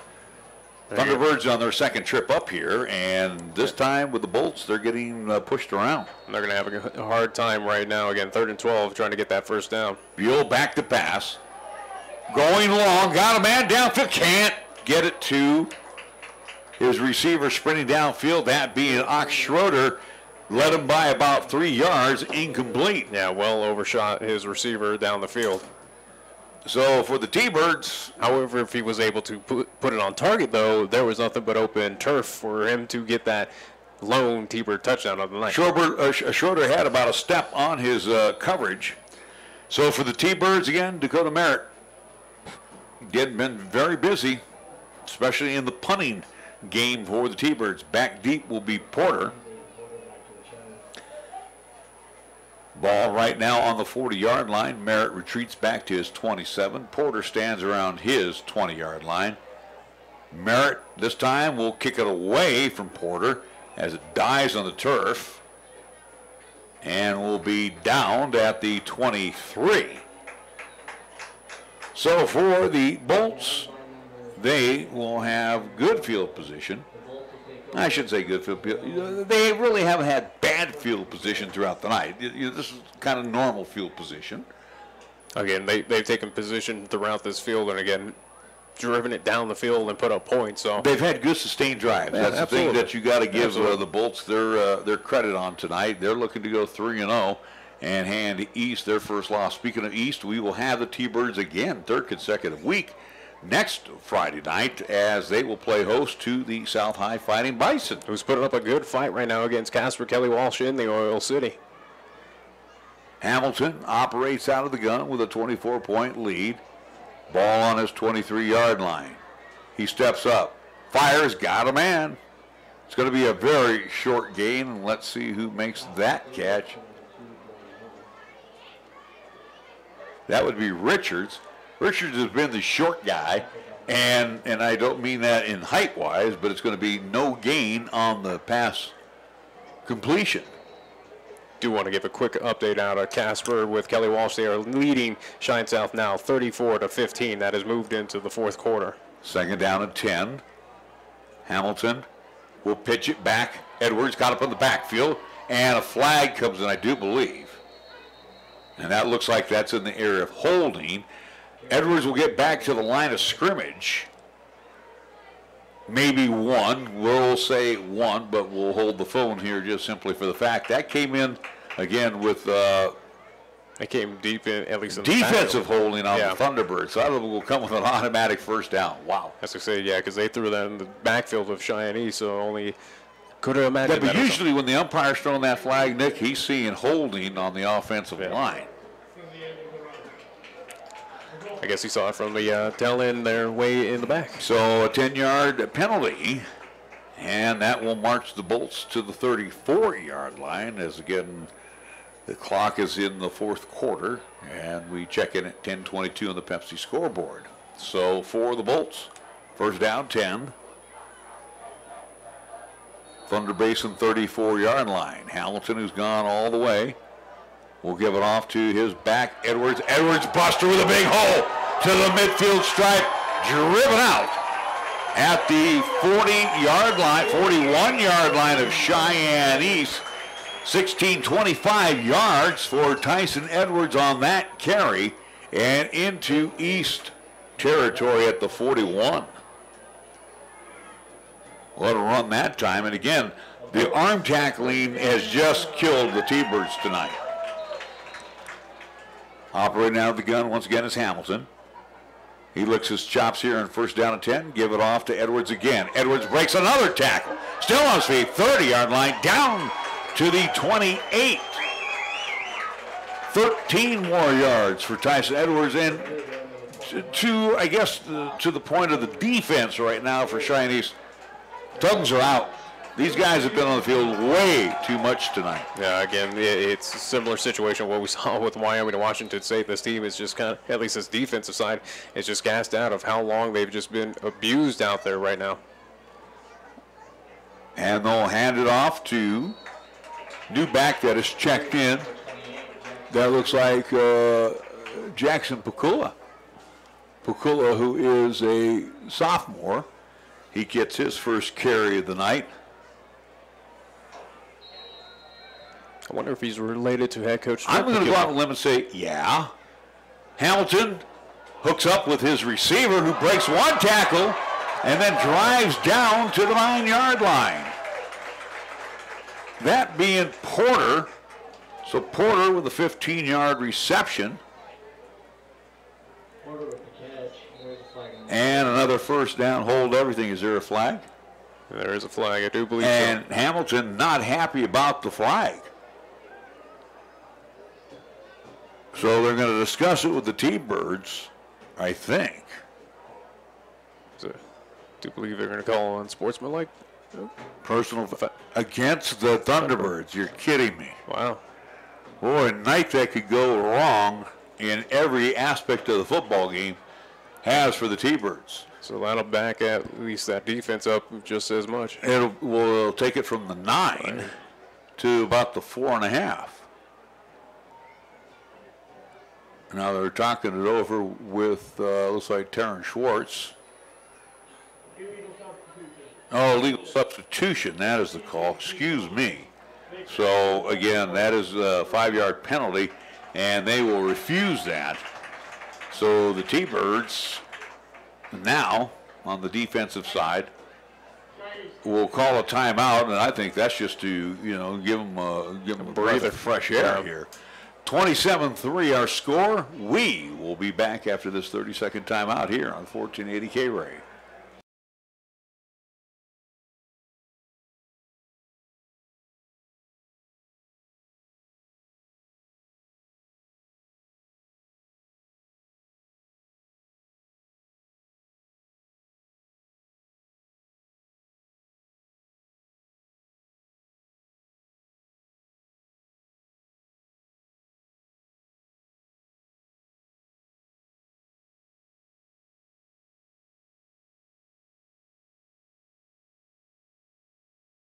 Look across the way at the east sideline, and, Chad Goff right now is kind of kneeling around the 25-yard line.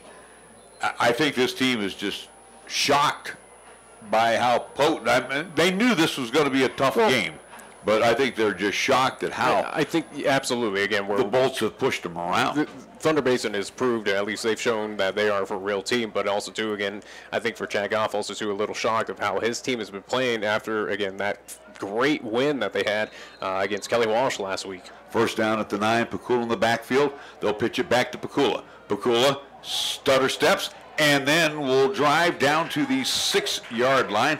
So give him 3 on the run, and it'll be second down and goal for the Bolts. And Thunder Basin right now knocking on the door right now to pretty much put this thing away here in the fourth quarter. Well, they get this touchdown, I guarantee you won't be seeing Mason Hamilton along with some of those front liners after this is all said and done. You'll start seeing some of the second teamers, and they've been giving some reps to the second teamers here quite a bit here in the first 3 games. Hamilton back to pass, straight drop back, throws in the end zone, touchdown. And that is Porter.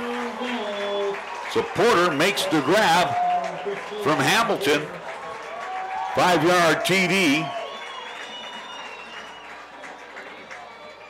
And Dayton Porter makes his 3rd reception. 33-3 as the East T-Birds being pounded tonight here in Gillette. Goudier to attempt the PAT. Placement is down. Kick up and good. Check that. Bolts 34, East 3, and we'll be back. Or is it 33-3? Excuse me. 33-3 our score. 34. Thank you. Yes. I was going to say, my math is correct. Don't give me a senior moment here. 34-3 our score. We're back after this 30-second timeout on 1480 KRAE.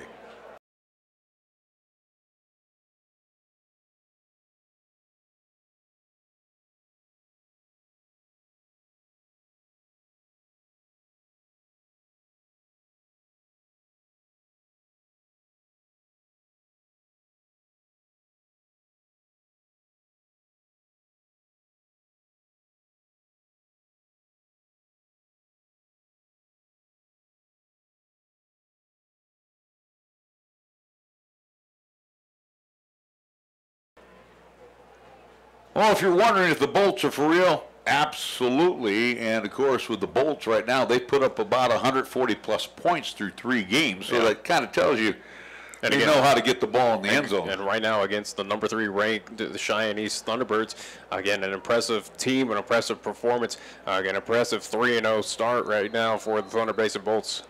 4 touchdown passes for Mason Hamilton. Goudier will just keep it low on the turf and picked up by one of the upbacks. Dropped at the 33-yard line, so Cheyenne East will get fairly good field position. And I do want to preference that they are 2-0, but they're looking, again, barring some miracle by Cheyenne East, again, they're looking to go 3-0 on this early season. I think Zach Alexander, one of the upbacks, picked it up for the T-Birds. So they will have the football on their own 33-yard line. I'm looking on the defensive side right now, and I'm starting to see some new jerseys in there for the defensive unit of the Thunder Basin Bolts. Buell will send trips to the near side. Back to pass. Has time. Steps, throws. It's tipped and incomplete. Tipped away by, it looked like, Riley Mitchell. So Mitchell, who is a non-starter on defense, knocks it away. And it will be 2nd down and 10. Stopping the clock with 8:39 to go. East and South next Friday night. We will have Friday Night Lights for you from the Oakey Blanchard Sports Complex. Again, our first opportunity to see South this season as well. And again, we apologize to our friends, the Fighting Bison. We were expected to be at Casper Kelly Walsh. Internet problems, I guess, forcing us to not be there. Conflict of interest, at least with us in the athletic department there with Kelly Walsh. So again, do apologize. We were supposed to be over there, but again, had to change here at the last minute to cover this game. Eifert 5 yards on the carry. But again, we are looking forward to seeing the Fighting Bison for the first time this season coming up next Friday. Buell under a heavy rush gets the pass away, caught by Lukow. Lukow, and then a late flag comes in as he's down at the 47-yard line. So the pass play will cover, looks like about 10 yards. So for Lukow. So got a face mask called on Thunder Basin. Catches his first pass of the night. Face mask, and this will be the one of the 15-yard variety. And again, now at least for Cheyenne East, again, positive, those slow positives now in Thunder Basin territory. Again, need to take advantage, get points on the board. Again, it's well out of hand, but at least get those positive movements to focus on next Friday, taking on Cheyenne South. Pepsi scoreboard right now at the 8:07 mark as they will start the winding of it. Buell again operating out of the gun and will drop back to pass. Steps, throws, and incomplete, and we'll have a late flag come in. I do believe he was held up. Porter will be the one that will be called for pass interference. I do believe so. Pass interference again, which will be whistled against Porter, Dayton Porter.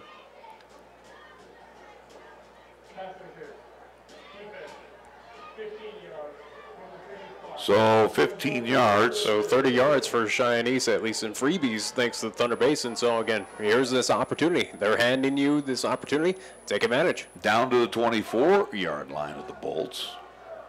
And, well, we'll say technically to the 23. Buell, 1st down and 10.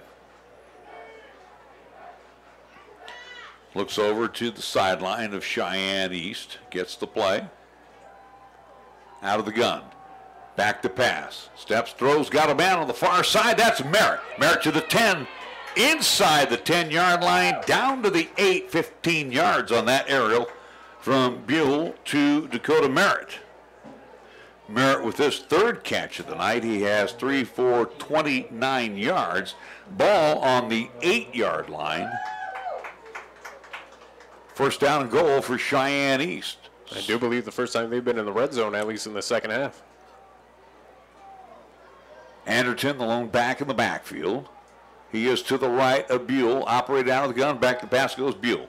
Buell rolls to his right. Rolling. Now tucks it away. Sidesteps one to would-be tackler and is close to the end zone. It looked like he got it. No. They're going to say right at the half-yard line.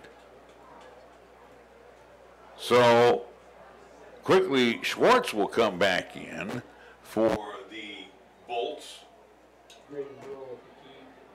Stopped by King Salsa, 17. Buell. 1 yard line. Buell will pick up 8, and it will be second down and goal. Ball right now resting in between the 1 and the end zone. Buell will line up over center. Second down and goal. Buell to Anderton. Anderton puts his head down, and he breaks the play. Touchdown. Christian Anderton with the touchdown for the Cheyenne Thunderbirds to cut the deficit 34-9. 1 yard plunge for Anderton and the touch. 6:54 to go on the Pepsi scoreboard. As much as it might be second teamers out there for Thunder Basin, but again, at least a nice little confidence boost for Cheyenne East. They're at least finally getting the touchdown, lone touchdown of the night. So East will go for the deuce instead of the foot of Dakota Merritt. As a matter of fact, Merritt will split outside on top, along with Michaeli, Miller to the near side, and Anderton alone back in the backfield. Now in motion is Miller. And Buell back to pass. He steps, he throws, he's got Miller for 2. The PAT is good for the deuce. 34-11. As the Bolts lead by 23 on the Pepsi scoreboard. We'll be back for the ensuing kickoff after this 30-second timeout right here on 1480 KRAE.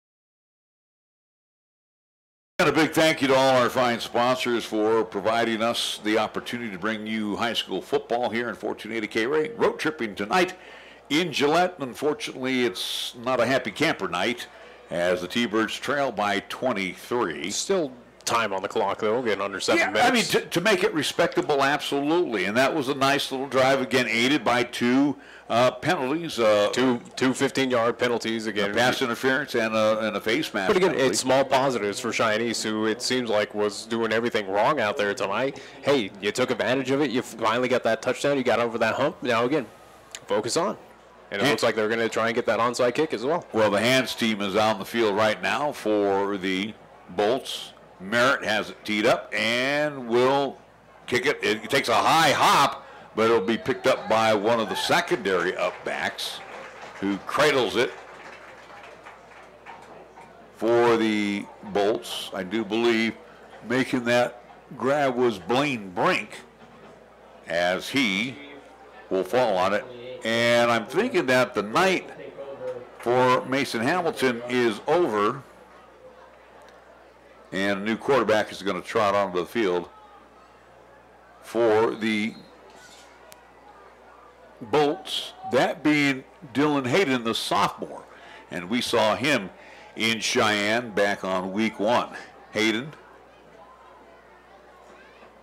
will hand this one off to Mitchell. Mitchell, pass midfield, and a first down and more down to the East 43-yard line on a 13-yard gainer for Riley Mitchell. And that East High just defense trying to contain those running backs, just having an issue this entire night. So Dylan Hayden now controlling the offense. Do we see him throwing the football? Don't know. I don't think they would. 6:40 to go. They'll hand it off again to Mitchell. Mitchell fights his way to the 41-yard line, so give him 2 on the carry. And right now, just basically, you're killing clock. Yeah, you're just going to run it up the gut. Yeah. You get a first down, great. If you don't, we'll punt it away. Yep. You already got the clear lead right now. Again, looking to get that 3rd victory for Thunder Basin. Again, no need to spike the football. I wouldn't be surprised, though, if Hayden does put it up in the air. He will send Mitchell to his left. Hash mark on the far side and a whistle. And a timeout called by the Bolts. 6:05 to go. It is Thunder Basin 34, Cheyenne East 11 back after this 30-second timeout on 1480 KRAE.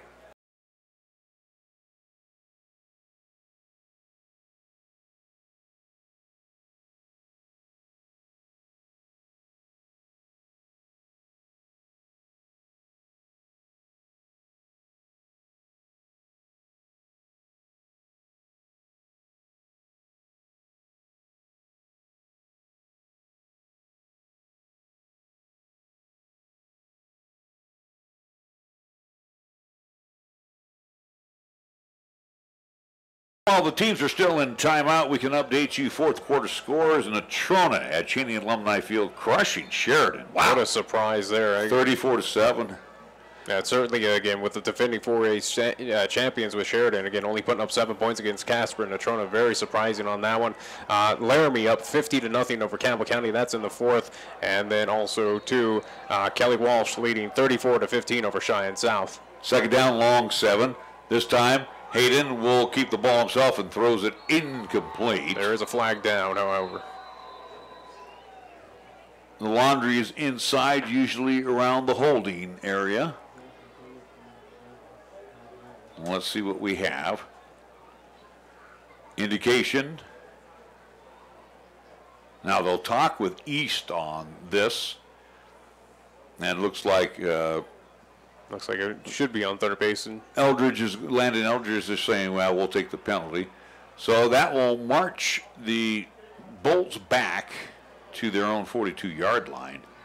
Needing to get to the East 33, so if you want to do the math there, it is now 2nd down and 25. So they got hit with a big penalty there on that holding play. In the backfield, they got caught with a hold. So for the Bolts, ball resting on the 47-yard line,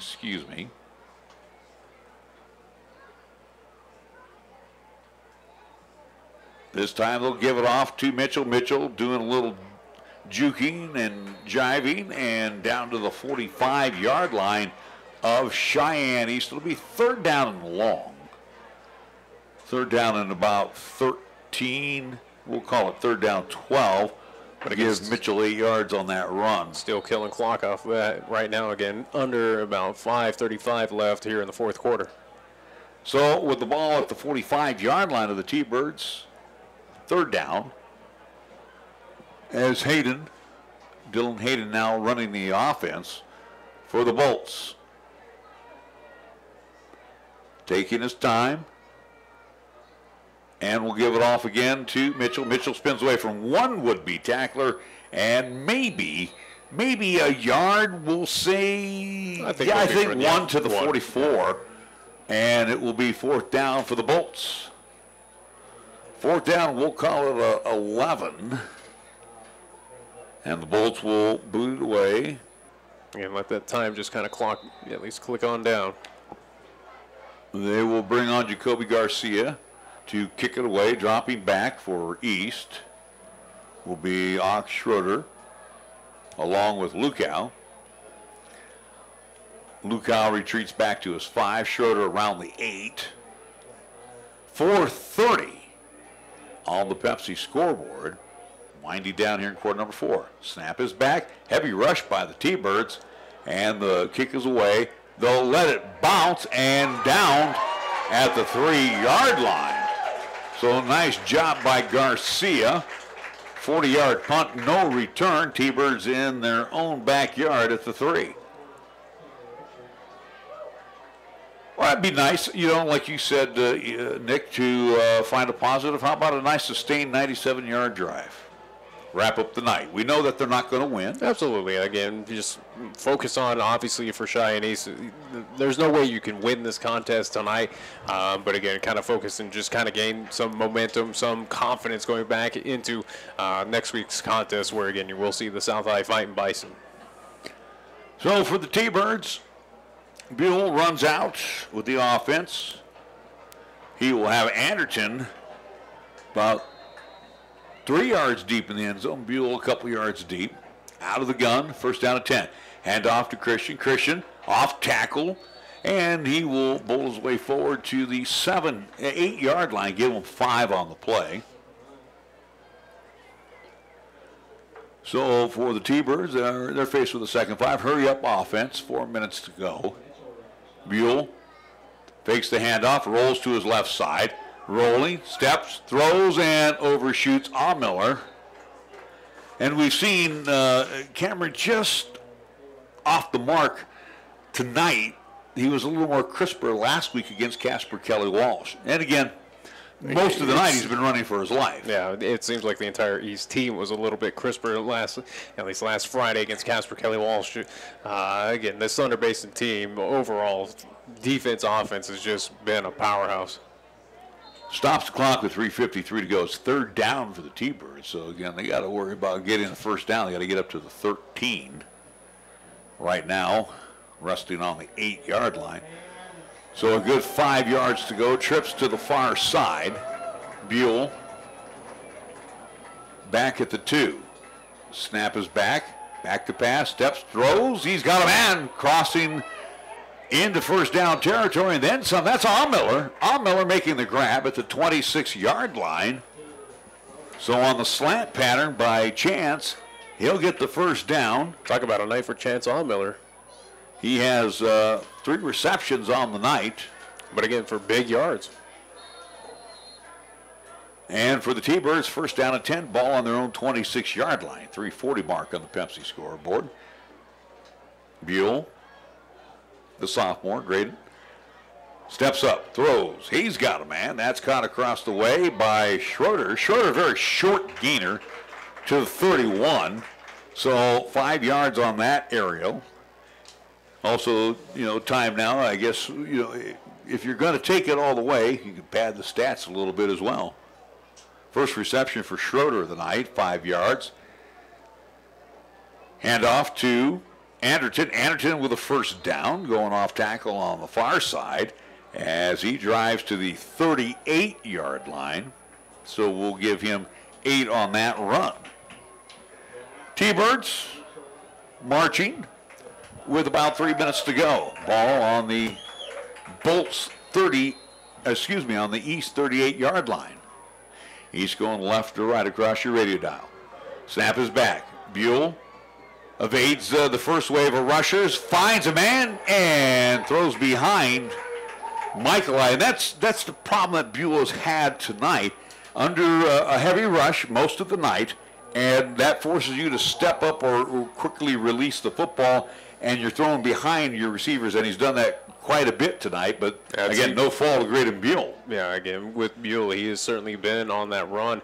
Again, kind of little difference between Hamilton. Hamilton, every once in a while, was on the run, but again, that good ad-libbing style. Buell, again, just trying to, whether it's missing or overshooting targets or, again, just getting flushed out to the point where, hey, just got to get that ball away. Schroeder, along with Lukow, split to the near side. Back to pass goes Buell over the middle. And it will fall incomplete. Trying to hook up. I want to say, if I see that, it might be Merritt. As Merritt couldn't dig it out of the ground. So another incomplete pass. That'll make it third down. Stops the clock with 2:47 to go. Ball on the 38-yard line. And again, you're hoping for the T-Birds to at least carry this football onto the other side, maybe get into the red zone, possibly put up another score before the night is over.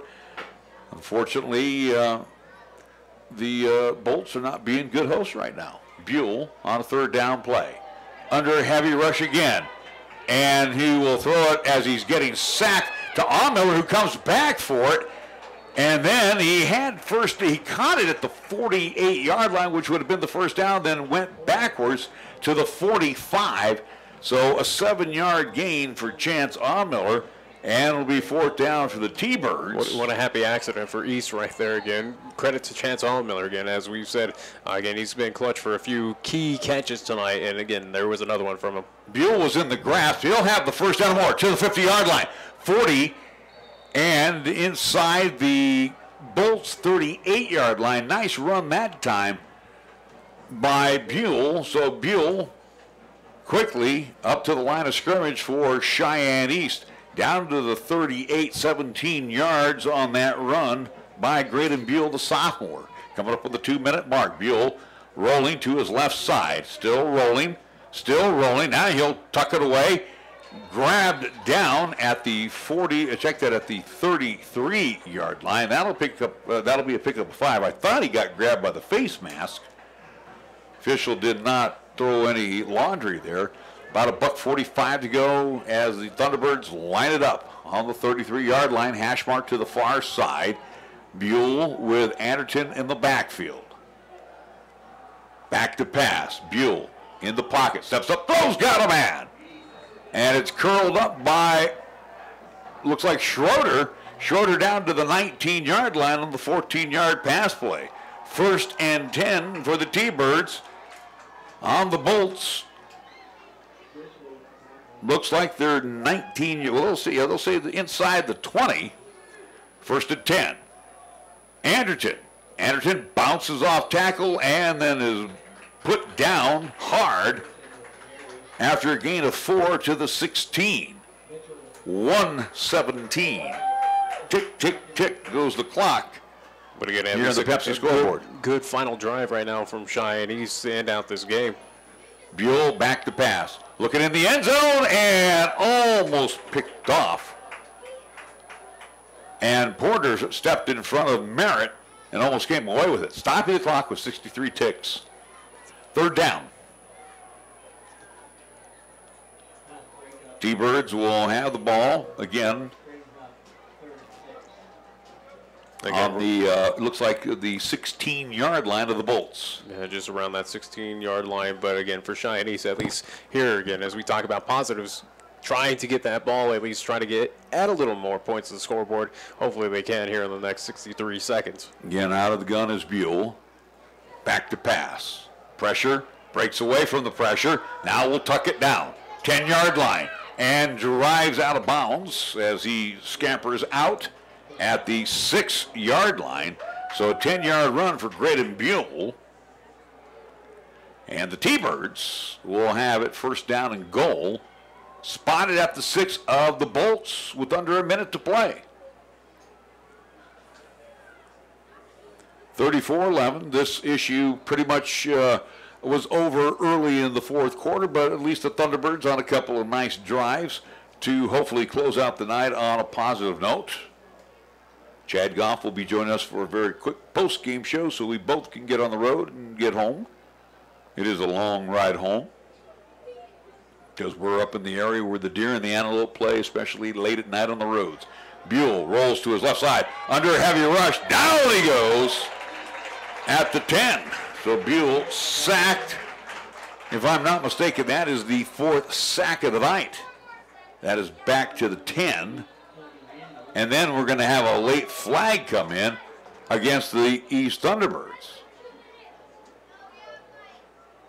And I think that might be on... We're discussing it right now, but... We'll hear what the call is. Delay a game on East. And I think it's going to be on one of the coaches for the Thunderbirds coming onto the field. As he's on the field right now. And I don't think he realizes the whistle was against him. Yeah. Again, as he's out there directing play, at least calling plays right now, I do believe that's what the call was from. Ball back to the 15-yard line. 2nd down and goal. Buell, the lone man in the backfield, back to pass. He'll call his own number to the 5, trying to get inside, spun around, and dropped at the 5, so he'll pick up 10 yards. And the clock at 24 seconds to go. T-Birds looking at a 3rd down and goal from the 5. Beal with Anderton to his right on a third down play. Back to pass. Beal gets away from the pressure, throws one up. It's partially blocked and incomplete. Fourth down, final play of the night, I would venture to say, will be coming up here with 5 seconds to go, and it's fourth down for the T-Birds. So a nice drive to wrap up the night for the T-Birds. Do we want them to get in the end zone? Absolutely. Absolutely. And cap off at least, again, with this, again, get some points on the board and at least have some sort of confidence or at least some sort of something positive to look forward to next Friday. So quickly the play comes in from the side. Tanner Muchmore will come in for Cheyenne East. He will split out on top. To the near side, Miller along with Lukow and Merritt. Buell, fourth down play. Back to pass. Steps, throws, got a man, caught by Anderton, can't get in. He'll be downed at the 2, and nice defensive stand by the, and again, nice job defensively all night by the Bolts as the clock runs out. Final score, 34-11. Thunder Basin whipping on Cheyenne East tonight here in Gillette. We'll take a 2-minute timeout. We'll come back after these words right here on 1480 KRAE.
Final score, 34-11. Bolts win over the East High Thunderbirds. Thunder Basin now 3-0.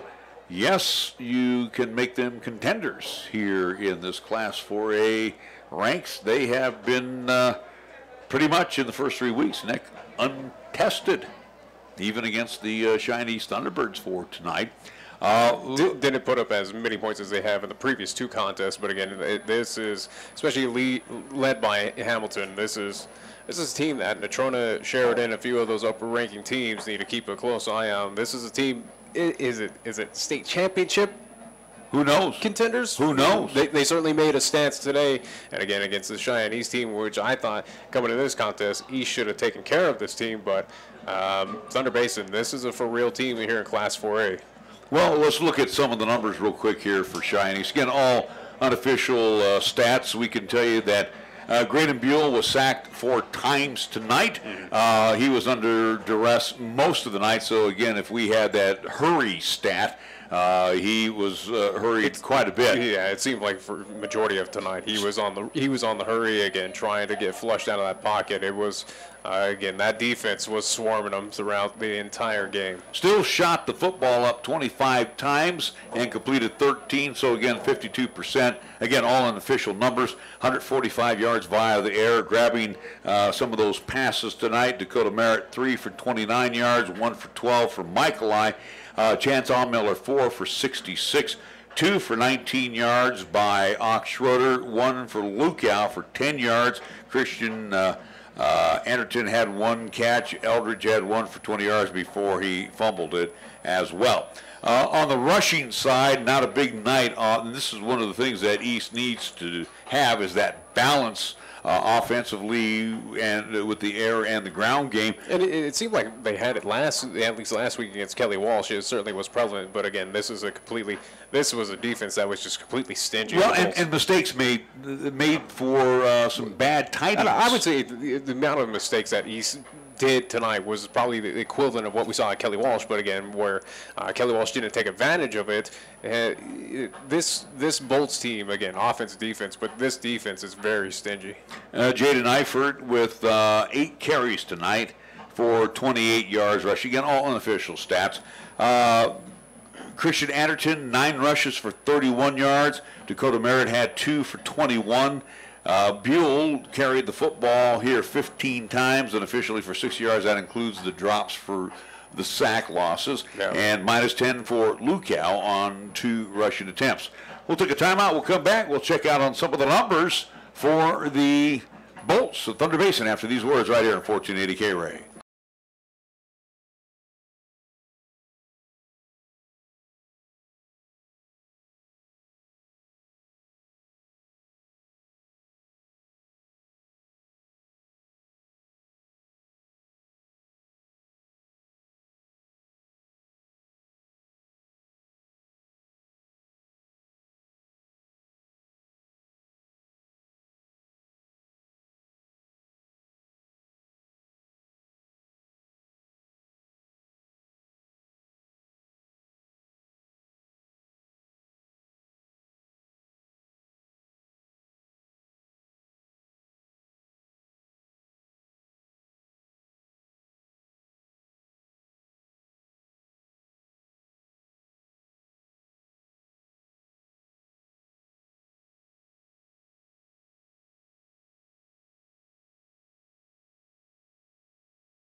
Welcome back to our post-game show, and we look at some of the numbers here real quick that we have here. Again, all unofficial stats. Mason Hamilton, big night tonight. 25 of 36, 1 INT. Total yards somewhere in the neighborhood of about 257 through the air. Again, nothing new for that guy. Again, we've been saying it for quite some time. We saw it in that first contest, but again, a continuing theme for him, Hamilton, he's got to be one of the best quarterbacks in Class 4A right now. 175 yards rushing tonight for Tyson Edwards, so for the East T-Birds on 17 rushes by Edwards. They got torched by him. Again, another running back over 100 yards. 35 yards for Mitchell, -6 for Hamilton. We see 24 yards for Brink, and Pakula came in some mop-up duty with 11 yards rushing. So, again, the big receiver was Blaine Allen before he got hurt. He had 10 receptions tonight for the Thunder Basin Bolts. And, again, you can't take nothing away from this team. Trent Pakula, again, doing a nice job with his ball clubs, and I think the mix, second year with Thunder Basin, again, they were a solid team last year. Again, we're a few pieces behind, again, getting everything squared away. But again, what they have done this year evolved into, again, this is looking like a powerhouse team. I'm going to have you take off the headset first. We'll get a chance here to talk with a couple of the East High players. First on the offensive side, Big Jacob Fernandez, who joins us right now. You know, you've been here through this before. You know the drill, and this is a tough one tonight that you lose to the Bolts. So, you know, you being that senior leader, what do we got to do? We got to gear up for South next week. I just feel like we need to focus on being consistent. I feel like we can do great things. We just got to do them more often. You know, you have to hand it to the Bolts, and again, this is the second time I've seen the Bolts play this season. They're pretty active in that front four, aren't they? Yeah, they're a good team. So as you were out there tonight trying to open up holes and protect for Graydon, tell us a little bit what was going on the field. Were they doing some extra stunts on you? What was happening out there tonight? Oh, yeah, we saw some things that we did go over in practice, but they switch up quite a few different fronts, and it's just something that we got to adjust to on our offensive line. If you had a chance at these guys again, can you take them? Yeah, I feel pretty confident about that. All righty, Jacob Fernandez joining us here. Thank you so much. We appreciate it. We're going to bring in our next player that we wanted to talk to, and that's Zach Alexander, who, again, does his thing over on the defensive side. Now, tonight, I'll tell you what, you have to tip your cap to one Mason Hamilton. He's a cool customer in that pocket, and when he had a lot of time to throw, he hurt you guys. Yeah, he's a good quarterback, so I'll give him that. I'll give him credit. And I know it's tough, you know, coming up here and talking to the radio guy after a loss like tonight, because this is a team that, you know, you beat last year and you should be beaten again. But what happened? What happened tonight on the defensive side? I think we did a good job. I think we have stuff to work on. I think we have assignments that we have to fix, and just go from there. I think just go 100 miles an hour in practice and fix everything and get our assignments down 100%, and we'll come from there. You know, nobody likes to lose. Been there, did it, done it, so I know exactly how you feel right now. I guess this is something like you kind of walked into an ambush tonight. You guys weren't expecting this to happen here. They're a good team. That's all I'm going to say. Is they're a good team, and yeah, all right. So you gear up for Cheyenne South. You got the Fighting Bison coming up at the Okie Blanchard Sports Complex next Friday night. Is this one where you definitely want to take out your anger on those guys coming up next week? Yeah, definitely. I think every team I think is a great team. So I think we're just going to have to go out there, and I don't think we're going to take out our anger, but I think we're going to just try to do our jobs and our assignments the best as we can. All righty, Zach Alexander joining us on our postgame show. We're going to hand the headset over to Coach Chad Goff, because, again, we all got that long road trip home.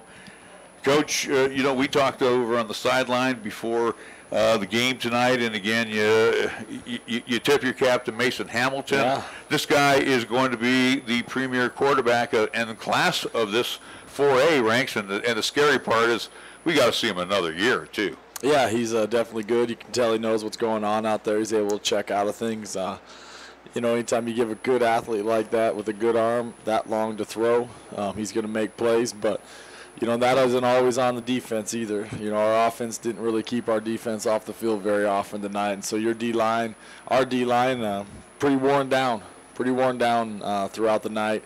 Pressure got less and less, I thought, as the night went on. And I thought their D-line, I mean, if you want to who won the game, their offense and their defensive line, I thought did a great job tonight. Well, and we mentioned that too, that we saw, especially in that third quarter, where, you know, the 3 and outs or even a mistake, a penalty, whatever the case may be.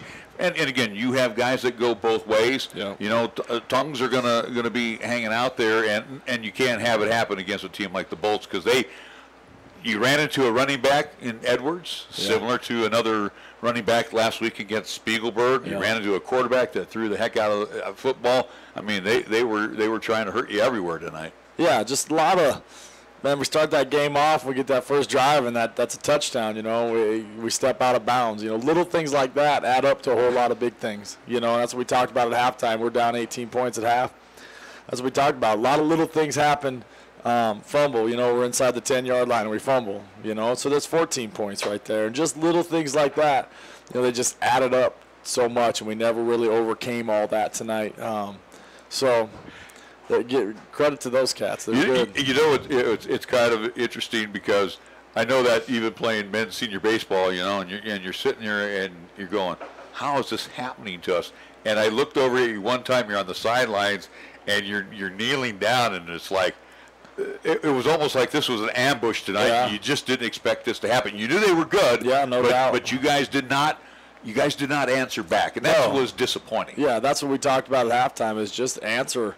You know, we asked our special teams, you know, chime in a little bit, make a play on special teams. I thought our defense did a pretty good job in the first half, putting in some bad situations, minus the touchdown there at the end of the second quarter. That one really hurt. But other than that, you know, we had that interception off a tip drill.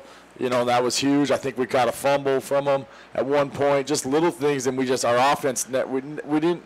One phase didn't help out the other tonight. You know, offense didn't help defense. Special teams didn't help either one of them. And so, you know, to win it against a team like this, you got to have all 3 phases of the game clicking, and we didn't. You know, and it was tough talking to Jacob tonight too, because the offensive line kind of let you down a little bit too. Grady spent way too much time running for his life. And to his credit, he ad-libbed well, but when he was ad-libbing, he was always throwing behind the receiver. And that, obviously, that's something that you're going to have to definitely get that front 5 in gear. No doubt. Big time up front, both sides of the ball need to get better for us. All right, so we go home, and again, long ride home, take a day off, and then worry about Cheyenne we watch South. film at 9:30 in the morning. So Cheyenne South, again, you don't take anybody for granted in Class 4A, especially with the scores that we saw this evening. So again, they're going to be coming to the Oakey Blanchard Sports Complex.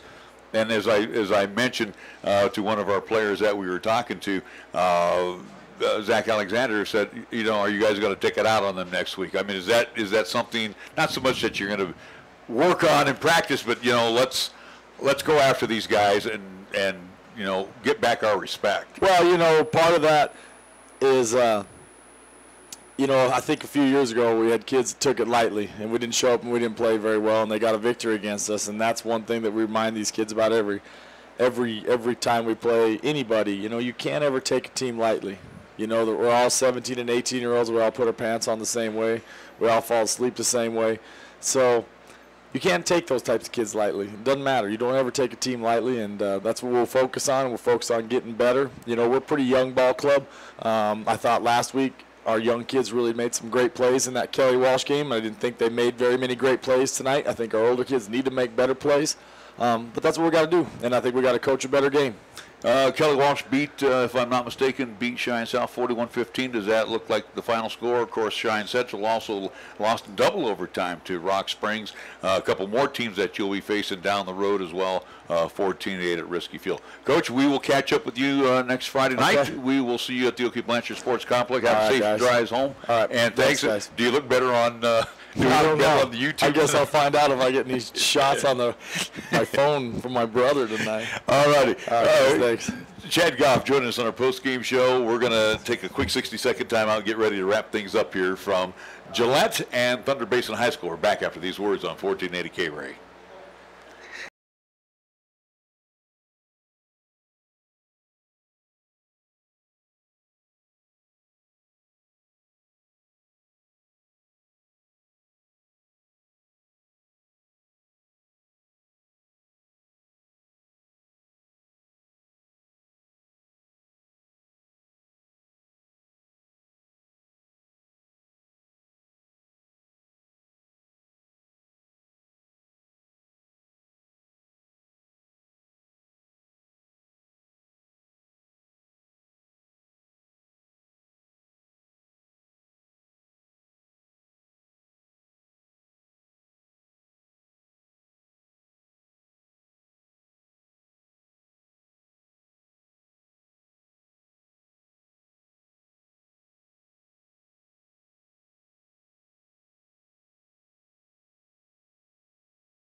Number 1 beats number 2.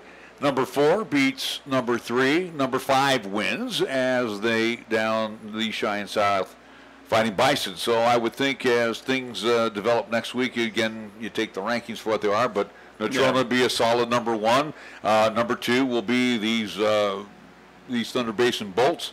Do want to at least scores, at least update them. Number 2, Natrona the game is still in the fourth quarter, but Natrona is still leading 34-7 over number 1 ranked Sheridan Bronx. So yeah, Natrona looking to be your number 1 team. Sheridan might drop down. Who knows? Maybe this Thunder Basin team gets a little bit more respect taking care of Cheyenne East, and with the Sheridan loss, maybe it becomes your number 2 team here in Class 4. I'm thinking they're 2 undefeated teams, so I think those 2 teams will be number 1, 2 next week. Yep. Sheridan will drop to 3, East 4. But it also too Kelly Walsh will stay at 5. Yeah, with Casper, Kelly Walsh again did get the 41-15 victory down in Laramie with the Plainsmen. They won 50-0 over Campbell County, and then as we mentioned earlier, but again we will say again, Rock Springs wins 14-8 over Cheyenne Central. That went into double overtime. So at least some positives, at least in Class 4A. Again, all 3 Cheyenne teams at least falling short. The one positive, Cheyenne South did put up its first points of the season. So again, at least good, at least for the Fighting Bison. But we focus on next Friday. We'll have Coach Gallus and we'll have Coach Goff joining us next week on our pregame show, and hopefully we'll get a chance to chat with them after the ball game as well. And hopefully we'll be able to show our pregame show on YouTube and Periscope as well too. Well, again, we ran into the technical issues. We got to fix. We got the game on, so I mean that's all that matters. We got the game on. Again, it was not a good game tonight for Cheyenne. This YouTube side, again, it's an added freebie for everyone. So again, it's for those who enjoy. Hey, we did have technical issues. We know if we come back to Thunder Basin at a point in time, we know how to address it. There you go. That's the easiest way. I'm only one man. Quit whining. I'm not whining. All right, again, the final score, 34-11. Let's thank, I can take the grandpa glasses off here, and I can thank all our fine sponsors one more time. Terrell Honda, Baskin Robbins, Cheyenne State Bank, Merritt Plumbing Heating, Chick-fil-A, Cheyenne Auto Repair and Service, the Gill Window Company, Best Western Plus, Frontier Inn, Little Philly, Jolly Rogers RV Sales and Service, Platte Valley Bank, Taco John's, Marv's Plumbing and Heating, First Year Bank, and Big Apple Bagels. Again, next week, home cooking at the Oakey Blanchard Sports Complex as the East T-Birds will entertain the South High Fighting Bison. I'm not sure what time our kickoff is. It at 6 o'clock or next week or 7? Maybe 7. We'll have to confirm with you. All right, we know we'll be on the air a half hour before kickoff. So again, do join us for our pregame show / the action live here in 1480. How about where you can find that information is 1480KRAE.com. Once we do get that, and also to our social media sites for the 1480KRAE Facebook page, and then also to I will on Twitter as well at Nick Wyo Sports give that information out when we do know the official time for next Friday's game. Also, we want to thank Pepsi of Cheyenne with our Pepsi scoreboard. Don't like the way the scoreboard was tonight with Thunder Basin winning 34-11. Also, Medicap Pharmacy, Kia of Cheyenne, Lennox Auto Body, the Bread Basket Bakery, First Education Federal Credit Union. Got to thank Fat Boys Tire and Auto again. Mike, thank you for making sure we got up here today, and hopefully we'll get home. Well, we will get home. I know. We better. Problem. Yeah. Well, we're in the area where the deer and the antelope play, like I said earlier tonight, so we'll definitely keep an eye out for them. We want to thank B&B Appliance and TV Capital Lumber Company, Halliday Motors, and MHP McGee, Hernan Pie. So thank you again to our great engineer back at the house, Jacob Hamill, for making sure that we stay on the air at all costs, even when games don't look too pretty on this side. We also want to thank our good friend here, again, the athletic director, Tom Siemens, for making sure that we got some help to get this thing taken care of. He got us some internet expertise up here, so we do appreciate that. Thank you to my partner for tonight, Nick Perlotti, again, doing a little bit of the color commentary, in addition to making sure that we brought the game to you live on YouTube for this evening. So, with that all being said, we say good night from Thunder Basin High School in Campbell County at Gillette.